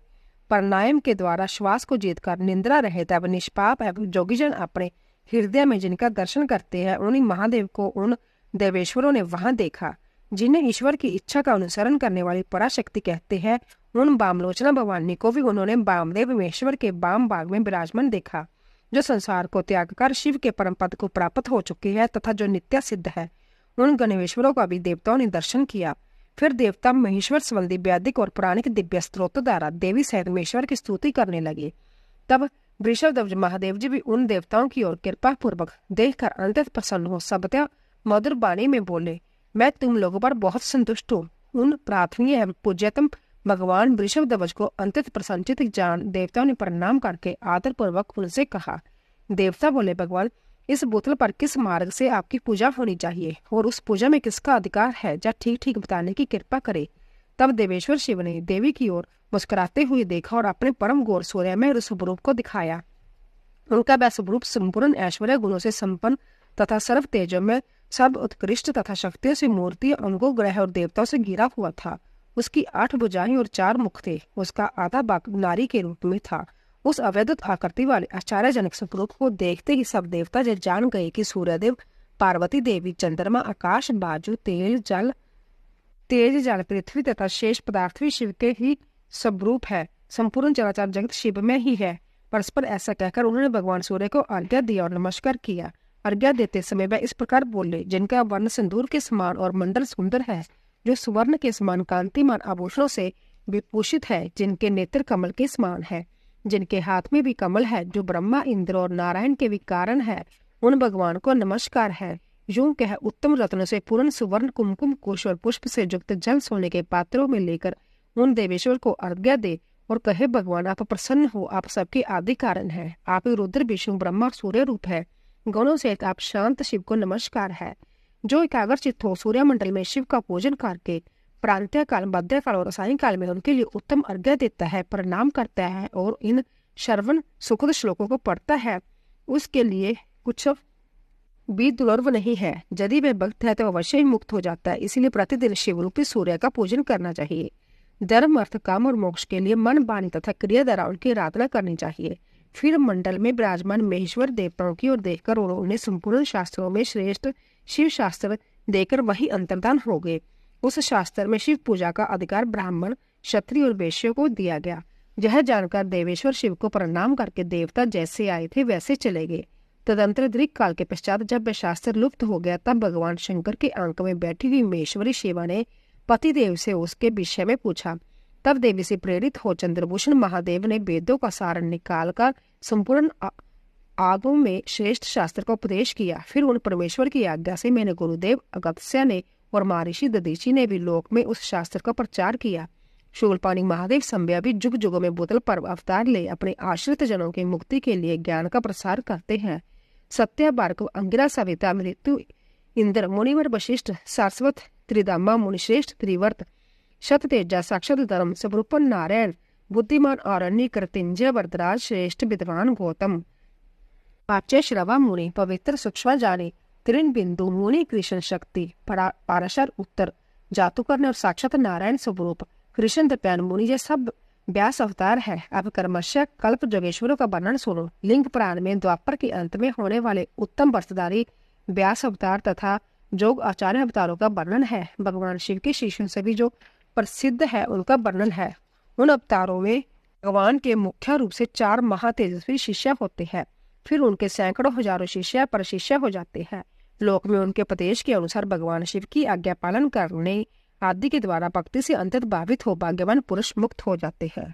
शिव के अवतार जोग आचार्य तथा उनके शिष्यों की नाम बली। श्री कृष्ण बोले, भगवान समस्त जुग अवतारों में जोग आचार्य के व्यास से भगवान शंकर के जो अवतार होते हैं और उन अवतारों के जो शिष्य होते हैं उन सबका वर्णन कीजिए। अभिमन्यु ने कहा, श्वेत, सुतार, मदन, सुहोत्र, पंकलोकाशी, महाबायवी, जैगी शव्य, दधिवाहा, रेशम मुनि, उग्र अत्रि, सुपालक गौतम, वेदशिला मुनि, गोकर्ण गुहावासी, शिखंडी, जटामाली, 28 दारुक, लांगोली, महाकाल, शूली, दंडी, मुंडी, सविष्णु, सोम शर्मा और नौकली ईश्वर जब 12 कल्प के इस 7वें मनवंतर में जुगकर में 28 जोगाचार्य प्रकट हुए। इनमें से प्रत्येक शांति चित्त वाले 4 शिष्य हुए जो श्वेत से लेकर पुरुष पर्यंत बताए गए हैं। मैं उनका क्रमशः वर्णन करता हूँ, सुनो।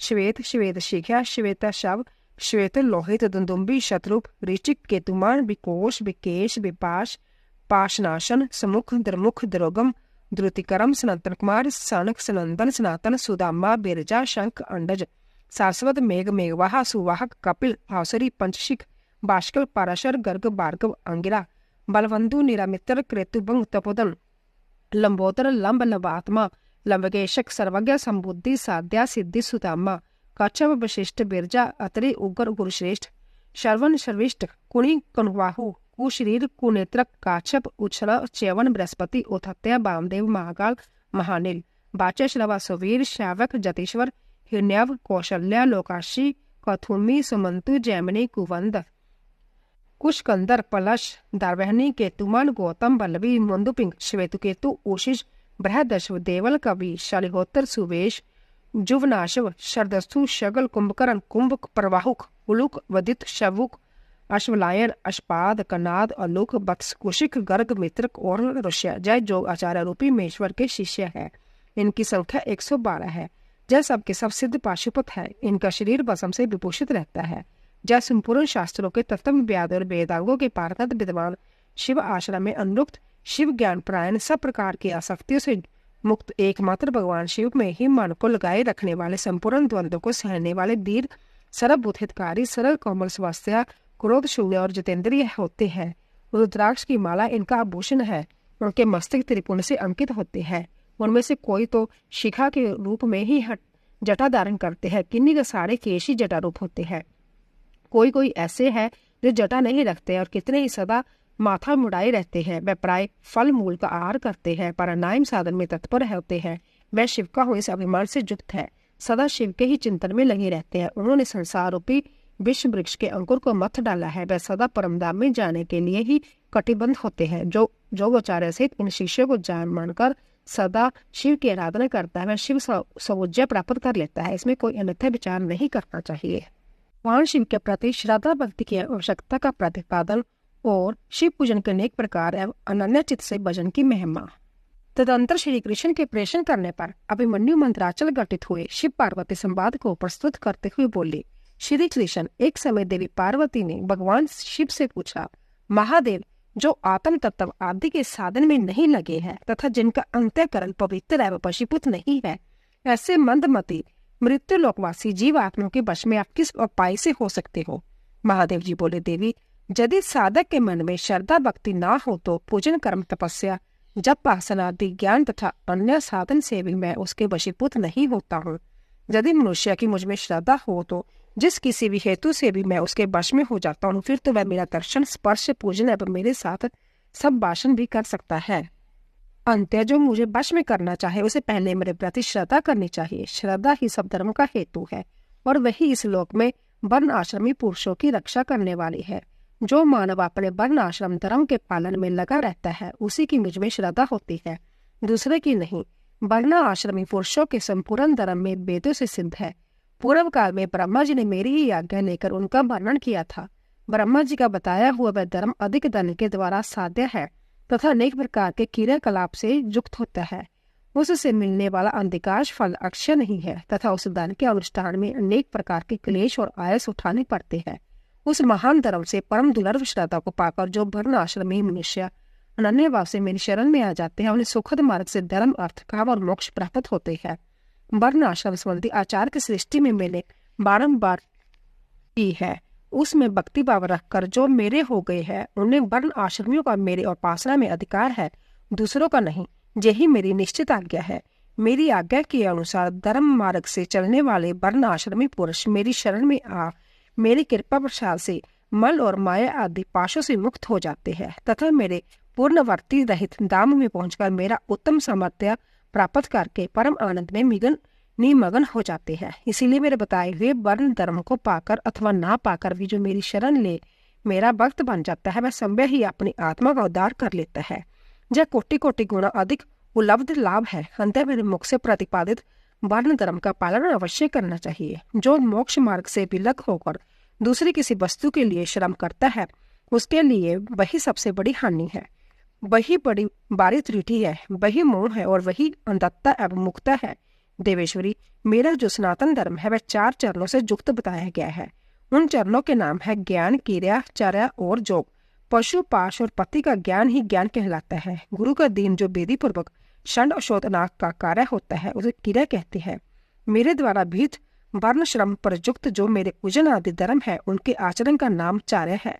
मेरे बताए हुए मार्ग से मुझ में सुस्थिर भाव से चित्त लगाने वाले साधक के द्वारा जो अंतकरण की अन्य वृत्तियों का निरोध किया जाता है, उसी को योग कहते हैं। देवी, चित्त को निर्मल एवं प्रसन्न बनाना आश्रम में योगों के समूह से भी श्रेष्ठ है, क्योंकि वह मुक्ति देने वाला है। विषय भोग की इच्छा रखने वाले लोगों के लिए जब मन प्रसाद दुर्लभ है। जिसने जम और नियम के द्वारा इंद्रिय समुदाय पर विजय प्राप्त कर लिया है, उस विरक्त पुरुष के लिए ही योग को सुलभ बताया गया है। योग पूरा पापों को हर लेने वाला है। वैराग्य से ज्ञान होता है और ज्ञान से योग। योगक पुरुष पतित हो तो भी मुक्त हो जाता है, इसमें संशय नहीं। सब प्राणियों पर दया करनी चाहिए। सदा अहिंसा धर्म का पालन सबके लिए उचित है। ज्ञान का संग्रह भी आवश्यक है। सत्य बोलना, चोरी से दूर रहना, ईश्वर और परलोक पर विश्वास रखना, मुझ में श्रद्धा करना, इंद्रियों को संयम रखना, वेद शास्त्रों का पढ़ना पढ़ाना, जग करना कराना, मेरा चिंतन करना, ईश्वर के प्रति अनुराग रखना और सदा ज्ञानशील होना ब्राह्मण के लिए नितांत आवश्यक है। जो ब्राह्मण ज्ञान योग की सिद्धि के लिए सदा इस प्रकार उपयुक्त धर्मों का पालन करता है, वह शीघ्र ही ज्ञान पाकर योग को भी सिद्ध कर लेता है। प्रिय ज्ञानी पुरुष, ज्ञानी अग्नि के द्वारा इस कर्ममय शरीर को क्षण भर में दग्ध करके मेरे प्रसाद से योग का ज्ञाता होकर कर्म बंध से छुटकारा पा जाता है। पुण्य पाप में जो कर्म है, उसे मोक्ष का प्रतिबंधक बताया गया है।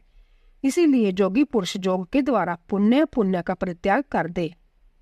फल की कामना से प्रेरित होकर कर्म करने से मनुष्य बंधन में पड़ता है। केवल कर्म करने मात्र से ही नहीं, अतः कर्म के फल को त्याग देना चाहिए। प्रिय, पहले कर्म में जगदारा, बाहर मेरी पूजा करके फिर ज्ञान योग तत्पर हो साधक योग का अभ्यास करे।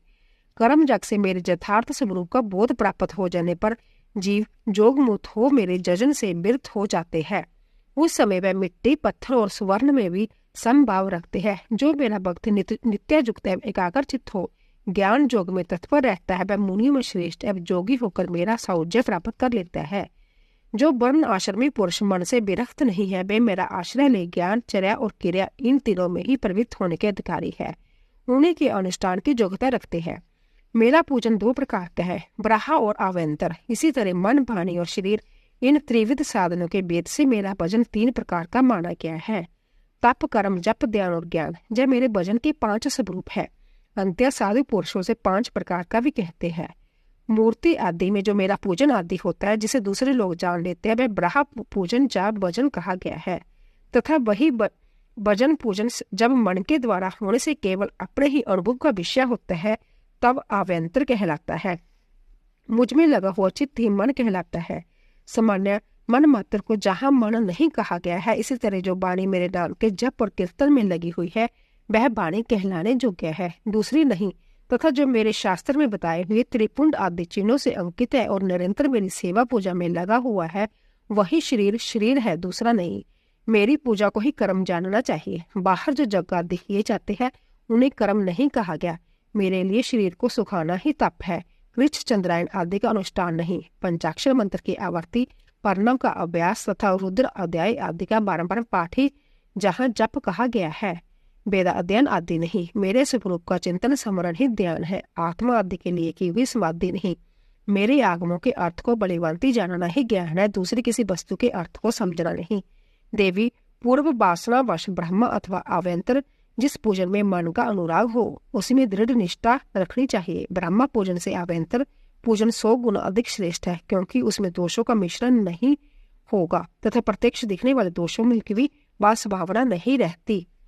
भीतर की शुद्धि को ही शुद्धि समझनी चाहिए, बाहरी शुद्धि को शुद्धि नहीं कहते। जो आंतरिक शुद्धि से रहित है वह बाहर से शुद्ध होने पर भी अशुद्ध ही है। देवी, ब्रह्म बाहर और आभ्यंतर दोनों ही प्रकार का भजन भाव अनुराग पूर्वक ही होना चाहिए, बिना भाव के नहीं।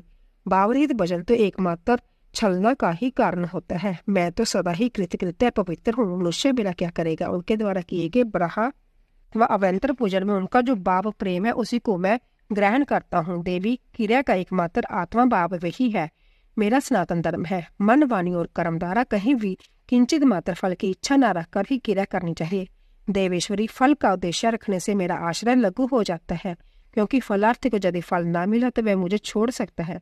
सती साध्वी देवी, फलार्थी होने पर भी जिस साधक का चित्त मुझ में ही प्रतिष्ठ है उसे उसके भाव के अनुसार फल मैं अवश्य देता हूँ। जिनका मन फल की इच्छा न रखकर ही मुझ में लगा है परंतु पीछे वह फल चाहने लगे, वह भक्त भी मुझे प्रिय है। जो पूर्व संस्कार वशी फल की चिंता न करके विवश हो मेरी शरण लेते हैं, वह भक्त मुझे अधिक प्रिय है। परमेश्वरी, उन भक्तों के लिए मेरी प्राप्ति से बढ़कर दूसरा कोई वास्तविक लाभ नहीं, तथा मेरे लिए भी वैसे भक्तों की प्राप्ति से बढ़कर कोई लाभ नहीं। मुझ में समर्पित हुआ उनका भाव मेरे अनुग्रह ही उनका मानव बलपूर्वक परम निर्वाण रूप फल प्रदान करता है। जिन्होंने अपने चित्त को मुझे समर्पित कर दिया है, अतएव जो मेरे अनन्य भक्त है वह महात्मा पुरुष ही मेरे धर्म के अधिकारी है। उनके 8 लक्षण बताए गए हैं। मेरे भक्तजनों के प्रति स्नेह, मेरी पूजा का अनुमोदन, संभय की भी मेरी पूजन में प्रवृत्ति, मेरे लिए शारीरिक चेष्टाओं का होना, मेरी कथा सुनने में भक्ति भाव, कथा सुनते समय स्वर नेत्र अनुभव में विकार का होना, बारंबार मेरी स्मृति और सदा मेरे आश्रित रहकर ही जीवन निर्वाह करना। यह 8 प्रकार के चिन्ह यदि किसी गलेश भी हो तो वह विप्र श्रोमणी श्रीमान मुनि है, वह सन्यासी है और वही पंडित है। जो मेरा भक्त नहीं है वह चारों वेदों का विद्वान हो भी मुझे प्रिय नहीं, परंतु जो मेरा भक्त है वह चंडाल हो तो भी प्रिय है। उसे उपहार देना चाहिए, उससे प्रसाद ग्रहण करना चाहिए तथा वह मेरे समान ही पूजनीय है। जो भक्ति भाव से मुझे पत्थर, पुष्प, फल अथवा जल समर्पित करता है उसके लिए मैं अदृश्य नहीं होता हूँ और वह मेरी भी दृष्टि से कभी ओझल नहीं होता। वर्ण, आश्रम धर्म तथा नारी धर्म का वर्णन, शिव के भजन, चिंतन और ज्ञान की महत्ता का प्रतिपादन। महादेव जी कहते हैं, देवेश्वरी, अब मैं अधिकारी, विद्वान और श्रेष्ठ ब्राह्मण भक्तों के लिए संक्षेप से वर्ण धर्म का वर्णन करता हूँ। तीनों काल स्नान, अग्निहोत्र, विधिवत शिवलिंग पूजन, दान, ईश्वर प्रेम, सदा और स्वतंत्रता, दया, सत्य भाषण, सदोष, आस्तिकता, किसी भी जीव की हिंसा न करना, लज्जा, श्रद्धा, अध्ययन, योग, निरंतर अध्यापन, व्याख्यान, ब्रह्मचार्य, उपदेश, श्रवण, तपस्या, क्षमा, शोष, शिखा धारण, जोगोपवीत धारण, पगड़ी धारण करना, दुपट्टा लगाना, निषिद्ध वस्तु का सेवन न करना, रुद्राक्ष की माला पहनना, प्रत्येक पर्व में विशेषतः चतुर्दशी को शिव की पूजा करना, ब्रह्मा कुर्च का पान, प्रत्येक मास में ब्रह्मा कुर्च से विधि पूर्वक मुझे नहलाकर मेरा विशेष रूप से पूजन करना, संपूर्ण क्रियान का त्याग, श्रद्धा अन्न का परित्याग, बासी अन्न तथा विशेषता कुल्थी या बोरो दान का त्याग, मद और मद की गंध का त्याग, शिव को निवेदित चंडेश्वर के बाग नवेद का त्याग, जय सभी वर्णों के सामान्य धर्म है। ब्राह्मणों के लिए विशेष धर्म ये है: क्षमा, शांति, संतोष, सत्या, चोरी न करना, ब्रह्मचार्य, शिव ज्ञान, वैराग्य, बसम सेवन और सब प्रकार की आसक्तियों से निवृत्ति। इन 10 धर्मों के ब्राह्मणों का विशेष धर्म कहा गया है। अब जोगी और जतियों के लक्षण बताए जाते हैं। दिन में भिक्षा, अन्न, भोजन उनका विशेष धर्म है। यह वानप्रस्थ आश्रम पालों के लिए भी उनके समान ही अविष्ट है। इन सबको और ब्रह्मचार्य को भी रात में भोजन नहीं करना चाहिए। प्राणा, जग कराना और दान लेना, इनका विधान मैंने विशेषतः क्षत्रिय और वैश्य के लिए नहीं किया है। मेरे आश्रय में रहने वाले राजाओं या क्षत्रियों के लिए थोड़े में धर्म का संग्रह इस प्रकार है: सब वर्णों की रक्षा, युद्ध में शत्रुओं का वध, दुष्ट पशुओं, मुर्गों तथा दुराचारी मनुष्यों का दमन करना, सब लोगों पर विश्वास न करना, केवल शिव जोग्य पर ही विश्वास करना, ऋतुकाल में ही स्त्री संसर्ग करना, सेना का संरक्षण, गुप्तचार बेचकर लोक में घटित होने वाले समाचारों को जानना, सदा अस्त्र धारण करना तथा बस में कचुक धारण करना, गोरक्षा, वाणिज्य और कृषि जय वैश्य के धर्म बताई गई है। शूद्रेतर वर्णों, ब्राह्मण, क्षत्रिय और वैश्यों की सेवा शूद्र का धर्म कहा गया है। बाग लगाना, मेरे तीर्थों की यात्रा करना तथा अपने धर्म पत्नी के साथ ही समागम करना गृहस्थ के लिए बेहद धर्म है। वनवासियों, जाति और ब्रह्मचारियों के लिए ब्रह्मचार्य का पालन मुख्य धर्म है। स्त्री के लिए पति की सेवा ही सनातन धर्म है, दूसरा नहीं। कल्याणी, यदि पति की आज्ञा हो तो नारी मेरा पूजन भी कर सकती है। जो स्त्री पति की सेवा छोड़कर व्रत में तत्पर होती है वह नरक में जाती है। इस विषय में विचार करने की आवश्यकता नहीं है। अब मैं विधवा स्त्री के सनातन धर्म का वर्णन करूंगा। व्रत, दान, तप, शोष, भूमि शयन, केवल रात में ही भोजन, सदा ब्रह्मचार्य का पालन, बसम अथवा जल से स्नान, शांति, मौन, क्षमा, विधि पूर्वक सब जीवों को अन्न का वितरण, अष्टमी, चतुर्दशी, पूर्णिमा तथा विशेषता एकादशी को विधिवत उपवास और मेरा पूजन, यह विधवा स्त्रियों के धर्म है। देवी, इस प्रकार मैंने संक्षेप से अपने आश्रम का सेवन करने वाले ब्राह्मणों, क्षत्रियों, वैश्यों, सन्यासियों, ब्रह्मचारियों तथा वानप्रस्थों और गृहस्थों के धर्म का वर्णन कर दिया। साथ ही शूद्रों और नारियों के लिए भी इस सनातन धर्म का उपदेश दिया।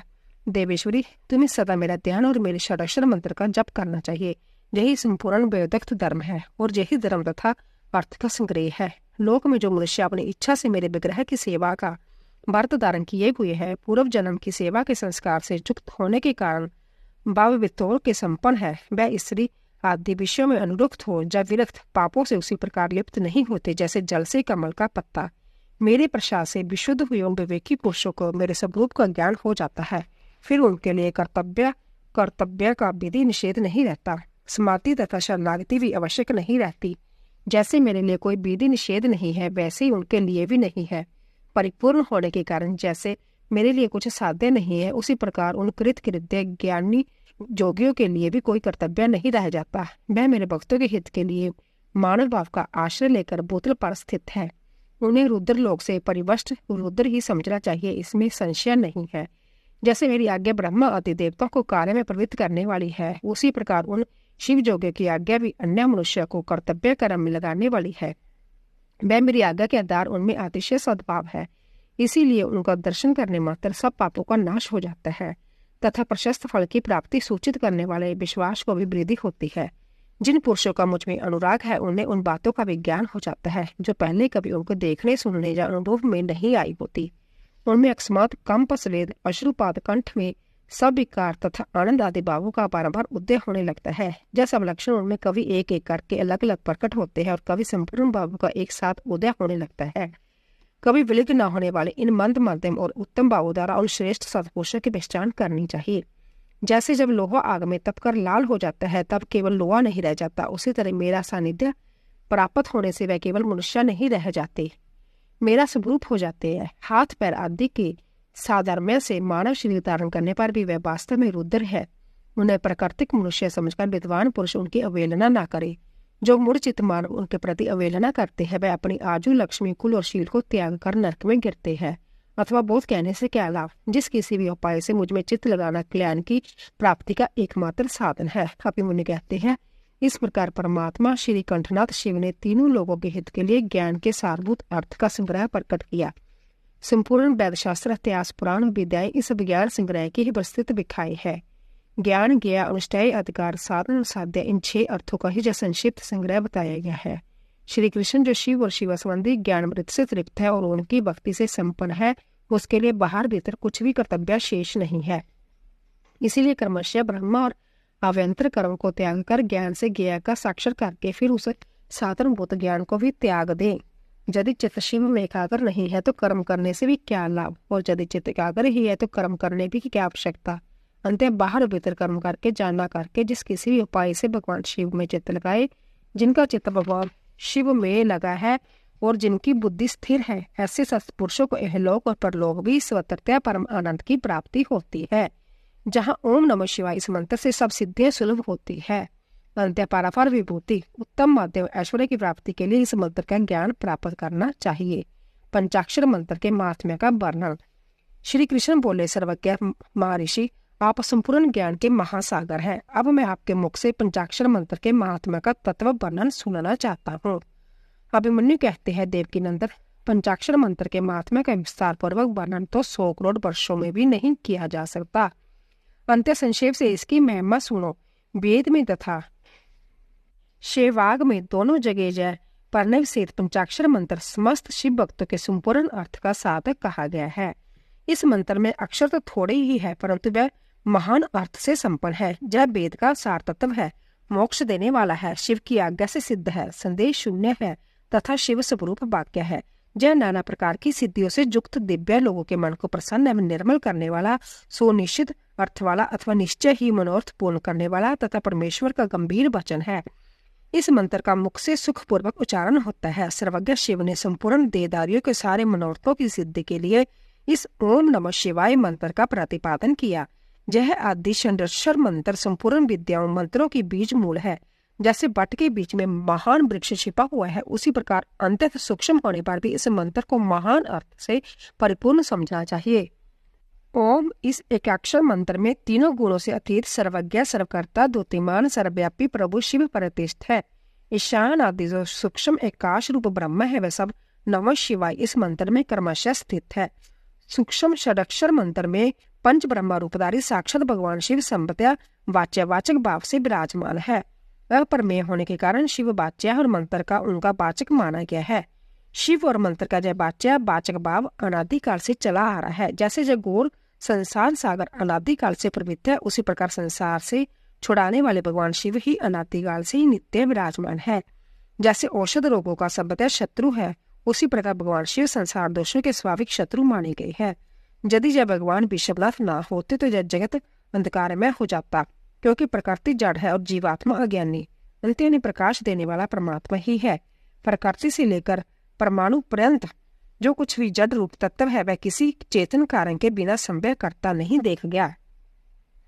जीवों के लिए धर्म करने और अधर्म से बचने का उपदेश दिया जाता है। उनके बंधन और मोक्ष भी देखे जाते हैं। अंत्य विचार करने से सर्वज्ञ परमात्मा शिव के बिना प्राणियों के आदि सर्ग की सिद्धि नहीं होती। जैसे रोगी वैद्य के बिना सुख से रहित हो क्लेश उठाते हैं, उसी प्रकार सर्वज्ञ शिव का आश्रय न लेने से संसारी जीव नाना प्रकार के क्लेश भोगते हैं। अंत्य जय सिद्ध हुआ कि जीवों का संसार सागर से उद्धार करने वाले स्वामी अनादि सर्वज्ञ परिपूर्ण सदाशिव विद्यमान है। वह प्रभु आदि मध्य और अंत से रहित है, स्वभाव से ही निर्मल है तथा सर्वज्ञ एवं परिपूर्ण है। उन्हें शिव नाम से जानना चाहिए। शिव गाम से उनके स्वरूप का विशद रूप से वर्णन है। जय पंचाक्षर मंत्र उनका अविधान वाचक है और वह शिव वाच्य है। अविधान और वाचक और वाच्य रूप होने के कारण परम शिव स्वरूप जय मंत्र सिद्ध माना गया है। ओम नमः शिवाय जय जो षडक्षर शिव वाक्य है, इतना ही शिव ज्ञान है और इतना ही परम पद है। जय शिव का विधि वाक्य है, अर्थवाद नहीं है। जय उन्हीं शिव का स्वरूप है जो सर्वज्ञ परिपूर्ण और सबके निर्मल है, जो समस्त लोगों पर अनुग्रह करने वाले हैं। भगवान शिव झूठी बात कैसे कह सकते हैं? जो सर्वज्ञ है तो मंत्र से जितना फल मिल सकता है उतना पूरा का पूरा बताइएगा, परंतु जो राग और अज्ञान आदि दोषों से ग्रस्त है, वह ही झूठी बात कह सकते हैं। वह राग और अज्ञान आदि दोष ईश्वर में नहीं, अंत ईश्वर कैसे झूठ बोल सकते हैं जिनका संपूर्ण दोषों से कभी परिचय ही नहीं हुआ। उन सर्वज्ञ शिव ने जिस निर्मल वाक्य पंचाक्षर मंत्र का प्रणयन किया है, वह प्रमाणभूत ही है, इसमें संशय नहीं। इसीलिए विद्वान पुरुष को चाहिए कि वह ईश्वर के वचनों पर श्रद्धा करे। यथार्थ पुण्य पाप के विषय में ईश्वर के वचनों पर श्रद्धा न करने वाला पुरुष नरक में जाता है। शांत स्वभाव वाले श्रेष्ठ मुनियों ने स्वर्ग और मोक्ष की सिद्धि के लिए जो सुंदर बात कही है, उसे सुभाषित समझना चाहिए। जो वाक्य राग देश असत्य काम क्रोध और तृष्णा का अनुसरण करने वाला हो, वह नरक का हेतु होने के कारण दुर्वासित कहलाता है।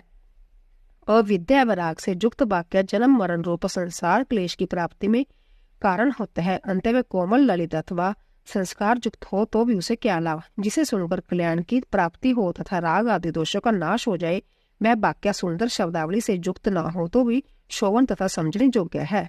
मंत्रों की संख्या बहुत होने पर भी जिस विमल षडाक्षर मंत्र का निर्माण सर्वज्ञ शिव ने किया है, उसके समान कहीं कोई दूसरा मंत्र नहीं। षडाक्षर मंत्र में 6 अंगों सहित संपूर्ण वेद और शास्त्र विद्यमान है। अंत्य इसके समान दूसरा कोई मंत्र नहीं है। 7 करोड़ महामंत्र और अनेक मंत्र से जय षडाक्षर मंत्र उसी प्रकार भिन्न है जैसे वृत्ति से सूत्र। जितने शिव ज्ञान है और जो विद्या स्थान है, वह सब षडाक्षर मंत्र रूपी सूत्र के संक्षिप्त भाष्य है। जिसके हृदय में ओम नमः शिवाय जय षडाक्षर मंत्र प्रतिष्ठ है, उसे दूसरे बहुसंख्यक मंत्र और अनेक वर्षित शास्त्रों से क्या प्रयोजन? जिसने ओम नमः शिवाय इस मंत्र का जप दृढ़ता पूर्वक अपना लिया है, उसे संपूर्ण शास्त्र पढ़ लिया और समस्त शुभ कृत्यों का अनुष्ठान पूरा कर लिया। आदि में नमा पद से युक्त शिवाय या 3 अक्षर जिसकी जीवा के अग्रभाग में विद्यमान है उसका जीवन सफल हो गया। पंचाक्षर मंत्र के जप से लगा हो पुरुष यदि पंडित, मूर्ख, अत्यंज अथवा आत्म भी हो तो वह पाप पंजन से मुक्त हो जाता है।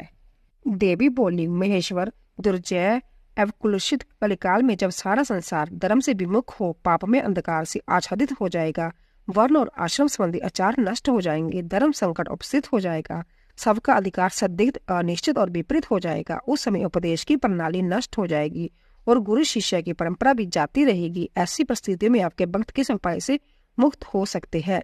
महादेव जी ने कहा, देवी, कलिकाल के मनुष्य मेरी परम मनोरम पंचाक्षरी विद्या का आश्रय ले भक्ति से भावित चित्त होकर संसार बंधन से मुक्त हो जाते हैं। जो अकथनीय और अचिंतनीय है, उन मानसिक, वार्षिक और शारीरिक दोषों से जो दूषित, कृतघ्न, निर्दयी, छली लोभी और कुटिल चित्त है, वह मनुष्य भी यदि मुझ में मन लगाकर मेरी पंचाक्षरी विद्या का जप करेंगे, उनके लिए वह विद्या ही संसार व्यय से तारने वाली होगी। देवी, मैंने बारंबार प्रतिज्ञा पूर्वक यह बात कही है कि भूतल पर मेरा पतित हुआ भक्त भी इस पंचाक्षरी विद्या के द्वारा बंधन से मुक्त हो जाता है। देवी बोली, यदि मनुष्य पतित होकर सर्वथा कर्म करने के योग्य ना रह जाए तो उसके द्वारा किया गया कर्म नरक की ही प्राप्ति कराने वाला होता है। ऐसी दशा में पतित मानव इस विद्या द्वारा कैसे मुक्त हो सकता है? महादेव जी ने कहा, सुंदरी, तुमने जब बहुत ठीक बात पूछी है, अब इसका उत्तर सुनो। पहले मैंने इस विषय को गोपनीय समझकर अब तक प्रकट नहीं किया था। यदि पतित मनुष्य मोहवश अन्य मंत्रों के उच्चारण पूर्वक मेरा पूजन करे तो वह निसंदेह नरकगामी हो सकता है, किंतु पंचाक्षर मंत्र के लिए ऐसा प्रतिबंध नहीं है। जो केवल जल पीकर और हवा खाकर तप करते हैं तथा दूसरे लोग जो नाना प्रकार के व्रतों द्वारा अपने शरीर को सुखाते हैं, उन्हें इन व्रतों द्वारा मेरे लोक की प्राप्ति नहीं होती, परंतु जो भक्ति पूर्वक पंचाक्षर मंत्र से ही एक बार मेरा पूजन कर लेता है, वह भी इस मंत्र के प्रताप से मेरे धाम में पहुंच जाता है। इसीलिए तप, जग, व्रत और नियम पंचाक्षर द्वारा मेरे पूजन की करोड़वीं कला के समान भी नहीं है। कोई बुद्धू हो या मुक्त जो पंचाक्षर मंत्र के द्वारा मेरा पूजन करता है, वह अवश्य ही संसार पाश से छुटकारा पा जाता है। देवी, ईशान आदि 5 ब्रह्मा जिसके अंग है, उस षडाक्षर या पंचाक्षर मंत्र के द्वारा जो भक्ति भाव से मेरा पूजन करता है, वह मुक्त हो जाता है। कोई पतित हो या अपतित, वह इस पंचाक्षर मंत्र के द्वारा मेरा पूजन करे। मेरा भक्त पंचाक्षर मंत्र का उपदेश गुरु से ले चुका हो या नहीं, वह क्रोध को जीत कर इस मंत्र के द्वारा मेरी पूजा किया करे। जिसने मंत्र की दीक्षा नहीं ली, उसकी अपेक्षा दीक्षा लेने वाला पुरुष कोटि कोटि गुना अधिक माना गया है। अंत्या देवी, दीक्षा लेकर इस मंत्र से मेरा पूजन करना चाहिए। जो इस मंत्र की दीक्षा लेकर मैत्री, मुदिता, करुणा, अपेक्षा आदि गुणों से युक्त तथा ब्रह्मचार्य परायण हो भक्ति भाव से मेरा पूजन करता है, वह मेरी समता प्राप्त कर लेता है। इस विषय में अधिक कहने से क्या लाभ? मेरे पंचाक्षर मंत्र में सभी भक्तों का अधिकार है, इसीलिए वह श्रेष्ठ मंत्र है। पंचाक्षर के प्रभाव से लोक, वेद, महर्षि, सनातन धर्म, देवता तथा जय संपूर्ण जगत टिके हुए है। देवी, प्रलय काल आने पर जब चराचर जगत नष्ट हो जाता है और सारा पंच प्रकृति में मिलकर वही लीन हो जाता है, तब मैं अकेला स्थित रहता हूँ, दूसरा कोई नहीं रहता। उस समय समस्त देवता तथा शास्त्र पंचाक्षर मंत्र में स्थित होते हैं। अंत मेरी शक्ति से पालित होने के कारण वह नष्ट नहीं होते। तदंतर मुझसे प्रकृति और पुरुष के बीच से युक्त सृष्टि होती है। फिर त्रिगुणात्मक मूर्तियों का सहार करने वाले अवान्तर प्रलय होते हैं। उस प्रलय काल में भगवान नारायण देव मायामय शरीर का आश्रय ले जल के भीतर शेष शैया पर शयन करते हैं। उनके नाभि कंबल से पंचमुख ब्रह्मा जी के जन्म होता है। ब्रह्मा जी तीनों लोगों की सृष्टि करना चाहते हैं, किंतु कोई सहायक न होने से उसे कर नहीं पाते। तब उन्होंने पहले अमित तेजस्वी 10 महर्षियों की सृष्टि की, जो उनके मानस पुत्र कहे गए।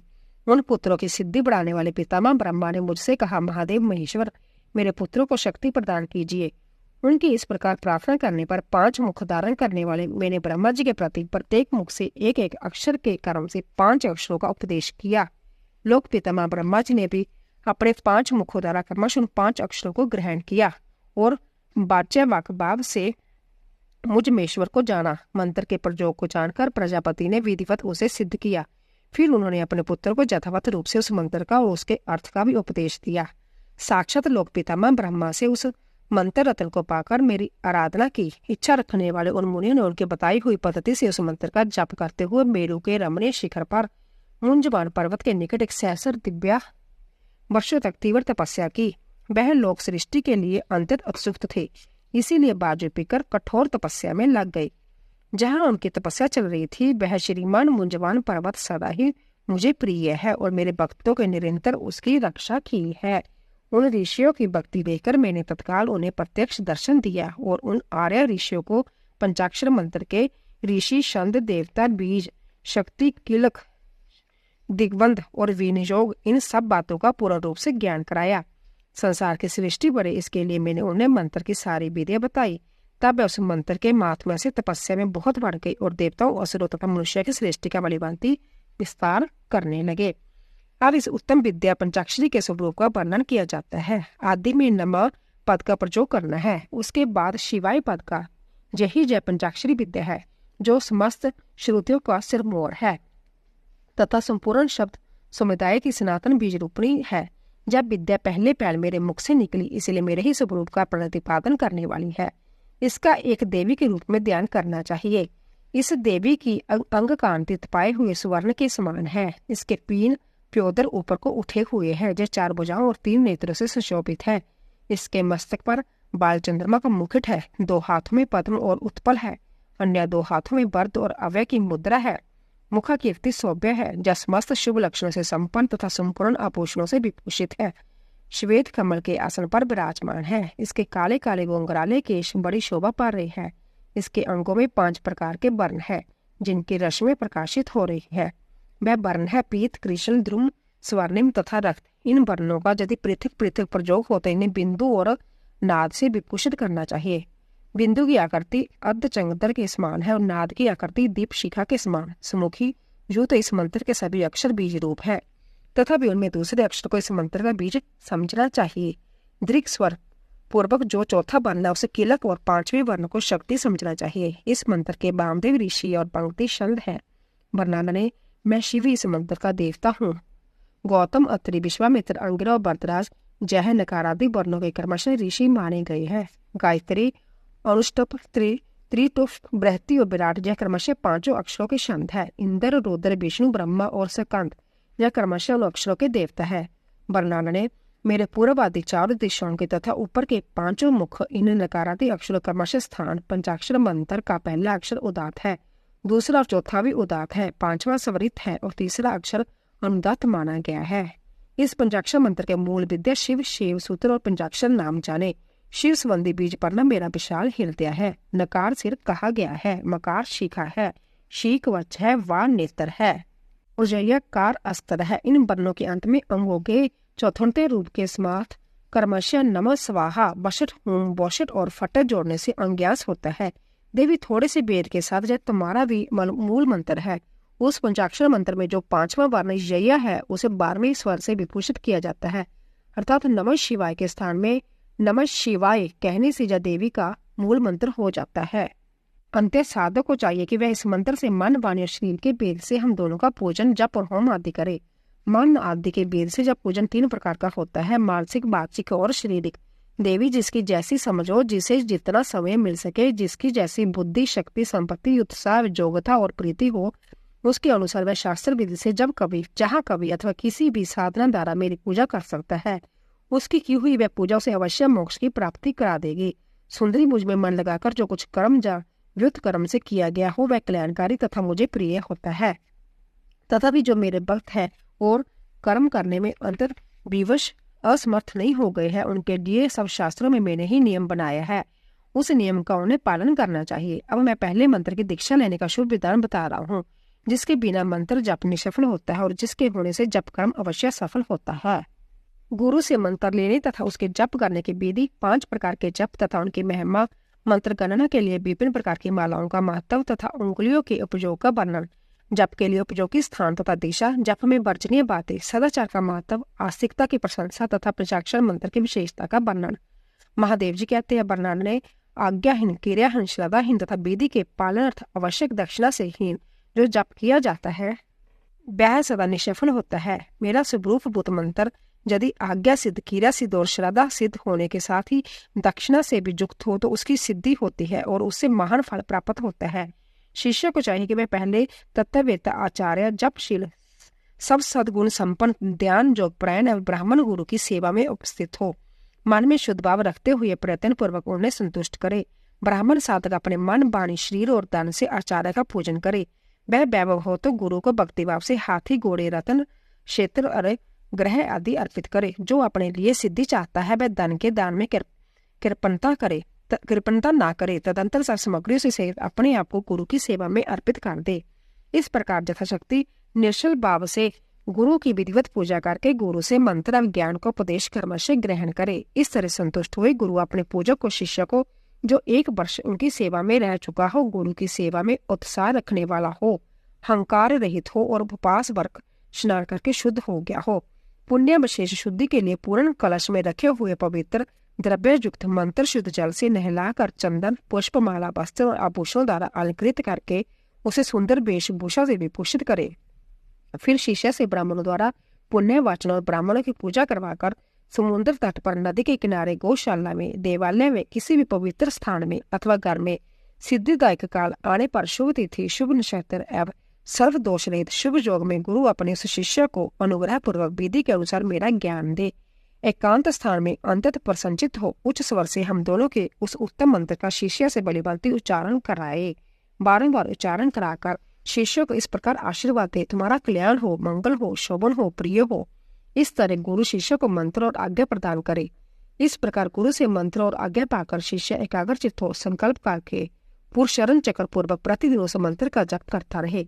वह जब तक जिए तब तक अनन्य भाव से तृप्ता पूर्वक नित्य 1008 मंत्रों का जप किया करे। जो ऐसा करता है वह परम गति को प्राप्त होता है। जो प्रतिदिन संयम से रहकर केवल रात में भोजन करता है और मंत्र के जितने अक्षर है उतने लाख चौगुने जप आदर पूर्वक पूरा कर देता है, वह पौरुषरणिक कहलाता है। जो पुरुषचरण करके प्रतिदिन जप करता रहता है उसके समान इस लोक में दूसरा कोई नहीं, वह सिद्धिदायक सिद्ध हो जाता है। साधक को चाहिए कि वह शुद्ध देश में स्नान करके सुंदर आसन बांधकर अपने हृदय में तुम्हारे साथ मुझ शिव का और अपने गुरु का चिंतन करते हुए उत्तर या पूर्व की ओर मुंह करके मौन भाव से बैठे, चित्त को एकाग्र करे तथा दहन, पलवान आदि के द्वारा 5 तत्वों का शोधन करके मंत्र का न्यास आदि करे। इसके बाद सकलीकरण की क्रिया संपन्न करके प्राण और अपान नियमन करते हुए हम दोनों के स्वरूप का ध्यान करे और विद्या स्थान अपने रूप, ऋषि, छंद देवता, बीज शक्ति तथा मंत्र के वाच्य अर्थ रूप मुझ परमेश्वर का स्मरण करके पंचाक्षरी जप करे। मानस जप उत्तम है और पांशु जप मध्यम है तथा वाचिक जप उससे भी निम्न कोटि का माना गया है। ऐसा आगम अर्थ विशारद विद्वानों का कथन है। जो ऊंचे नीचे स्वर से युक्त तथा स्पष्ट और अस्पष्ट पदों अक्षरों से साफ मंत्र वाणी द्वारा उच्चारण करता है उसका यह जप वाचिक कहलाता है। जिस जप में केवल जीवा मात्र हिलती है अथवा बहुत धीमे स्वर से अक्षरों का उच्चारण होता है तथा जो दूसरों के कानों में पड़ने पर भी उन्हें कुछ सुनाई नहीं देता, ऐसे जप को आमपाशु कहते हैं। जिस जप में अक्षर पंडितों का एक वर्ण से दूसरे वर्ण का, एक पद से दूसरे पद का तथा शब्द और अर्थ का मन के द्वारा बारंबार चिंतन मंत्र होता है वह मानस के जप कहलाता है। वाचिक जप 1 गुना ही फल देता है और पांशु जप 100 गुना फल देने वाला बताया गया है। मानस जप का फल 66 गुना कहा गया है तथा संगर्भ जप उससे भी 100 गुना अधिक फल देने वाला है। प्राणायाम पूर्वक जो जप होता है उसे संगर्भ जप कहते हैं। अगर्भ जप में आदि और अंत में प्राणायाम कर लेना श्रेष्ठ बताया गया है। मंत्र अर्थवेत्ता बुद्धिमान साधक प्राणायाम करते समय 40 बार मंत्र का स्मरण कर ले। जो ऐसा करने में असमर्थ है तो वह अपनी शक्ति के अनुसार जितना हो सके उतना ही मंत्रों का मानसिक जप कर ले। 5, 3 अथवा 1 बार अगर्भ या संगर्भ प्राणायाम करे। इन दोनों में संगर्भ प्राणायाम श्रेष्ठ माना गया है। संगर्भ की अपेक्षा भी ध्यानस्थ जप 66 गुना फल देने वाला कहा जाता है। इस प्रकार 5 प्रकार जपों से कोई एक जप अपनी शक्ति के अनुसार करना चाहिए। उंगली से जप की गणना करना 1 गुना बताया गया है। रेखा से गणना करना 8 गुना उत्तम समझना चाहिए। पुत्र जीव जिया पोता के बीजों की माला से गणना करने पर जप का 10 गुना अधिक फल होता है। शंख के मनकों से 100 गुना, मूंगों से 1000 गुना, स्फटिक मणि की माला से 10,000 गुना, मोतियों की माला से लाख गुना, पदाक्ष 10 गुना, लाख गुना और सुवर्ण के बने हुए मनकों से गणना करने पर कोटि गुना अधिक फल बताया गया है। कुश की गांठ से तथा रुद्राक्ष से गणना करने पर अनंत गुने फल की प्राप्ति होती है। 30 रुद्राक्ष के दानों से बनाई गई माला जप कर्म में धन देने वाली होती है। 27 दानों की माला पुष्ट दायनी और 25 दानों की माला मुक्ति दायनी होती है। 15 रुद्राक्षों की बनी हुई माला अविचार कर्म में फलदायक होती है। जप कर्म में अंगूठे को मोक्षदायक समझना चाहिए और तर्जनी को शत्रुनाशक, माध्यम धन देती है और अनामिका शांति प्रदान करती है। 108 दानों की माला उत्तम से उत्तम मानी गई है। 100 दानों की माला उत्तम और 50 दानों की माला मध्यम होती है। 54 दानों की माला मनोहारिणी एवं श्रेष्ठ कही गई है। इस तरह की माला से जप करे। वह जप किसी को दिखाई नहीं। कनिष्ठिका उंगली और शनि जप के फल को शरीर नष्ट न करने वाली मानी गई है, इसीलिए जप कर्म में शुभ है। दूसरी उंगलियों के साथ अंगुष्ठ द्वारा जप करना चाहिए, क्योंकि अंगुष्ठ के बिना किया हुआ जप निष्फल होता है। घर में किए गए जप के समान या एक गुना समझना चाहिए। गौशाला में उसका फल 100 गुना हो जाता है। पवित्र वन या उद्यान में किए हुए जप का फल 66 गुना हो बताया गया है। पवित्र पर्वत पर 10,000 गुना, नदी के तट पर लाख गुना, देवालय में कोटि गुना और मेरे निकट किए हुए जप को अनंत गुना कहा गया है। सूर्य, अग्नि, गुरु, चंद्रमा, दीपक, जल, ब्राह्मण और गौण के समीप किया हुआ जप श्रेष्ठ होता है। पूर्व विमुख किया हुआ जप वशीकरण में और दक्षिण विमुख जप अविचार कर्म में सफलता प्रदान करने वाला है।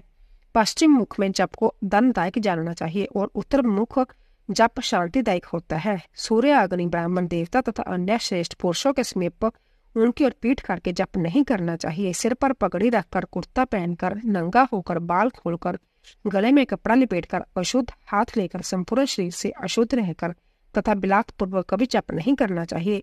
जप करते समय क्रोध, मद, छींकना, थूकना, जवाई लेना तथा कुत्तों और नीच पुरुषों की ओर देखना वर्जित है।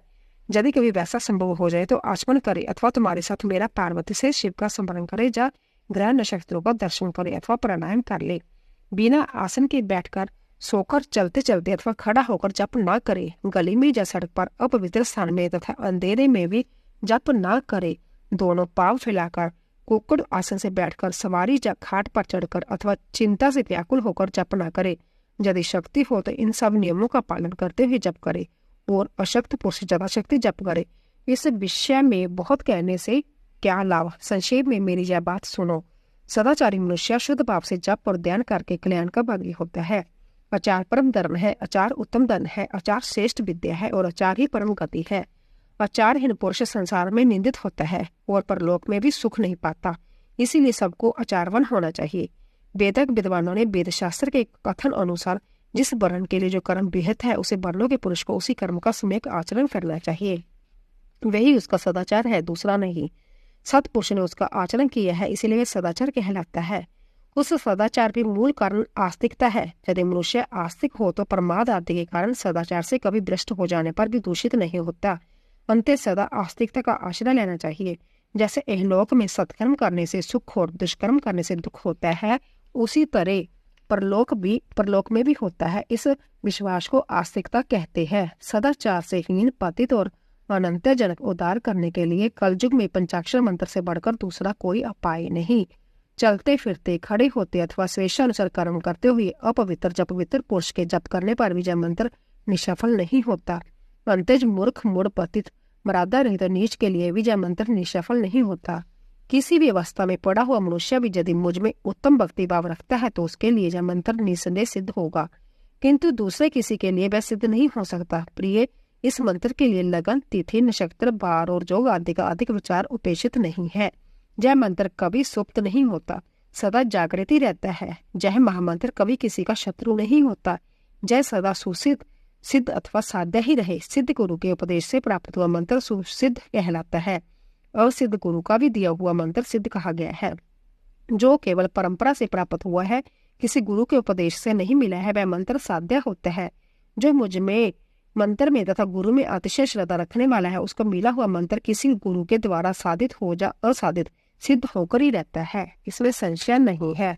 इसलिए अधिकार की दृष्टि से विघ्न युक्त होने वाला दूसरे मंत्रों को त्याग कर विद्वान पुरुष साक्षात परम विद्या पंचाक्षरी आश्रय ले। दूसरे मंत्रों के सिद्ध हो जाने से ही यह मंत्र सिद्ध नहीं होता, परंतु इस महामंत्र के सिद्ध होने पर वह दूसरे मंत्र अवश्य सिद्ध हो जाते हैं। महेश्वरी जैसे अन्य देवताओं के प्राप्त होने पर भी मैं नहीं प्राप्त होता, परंतु मेरे प्राप्त होने पर भी वे सब देवता प्राप्त हो जाते हैं। यही न्याय इन सब मंत्रों के लिए भी है। सब मंत्रों के जो दोष है वह इस मंत्र में संभव नहीं है, क्योंकि जब मंत्र जाति आदि की अपेक्षा न रहकर प्रवृत्ति होता है, तथापि छोटे छोटे तुच्छ फलों के लिए सहसा इस मंत्र का विनियोग नहीं करना चाहिए, क्योंकि जब मंत्र महान फल देने वाला है। अभिमन्यु कहते जदनंदन, इस प्रकार त्रिशूलधारी महादेव जी ने तीनों लोगों के हित के लिए साक्षात महादेवी पार्वती से इस पंचाक्षर मंत्र की विधि कही थी। जो एकाग्रचित्त हो भक्तिभाव से इस प्रसंग को सुनता या सुनाता है, वैसा पापों से मुक्त हो परम गति को प्राप्त कर लेता है। बोले शिव शंकर भगवान की जय। तो दोस्तों, अगर आपको हमारी कथा पसंद आई हो, प्लीज जाने से पहले कमेंट बॉक्स में ओम नमः शिवाय हर हर महादेव अवश्य लिखिए और चैनल को सब्सक्राइब कीजिए, लाइक कीजिए और ज्यादा से ज्यादा शेयर कीजिए। आप सभी का धन्यवाद।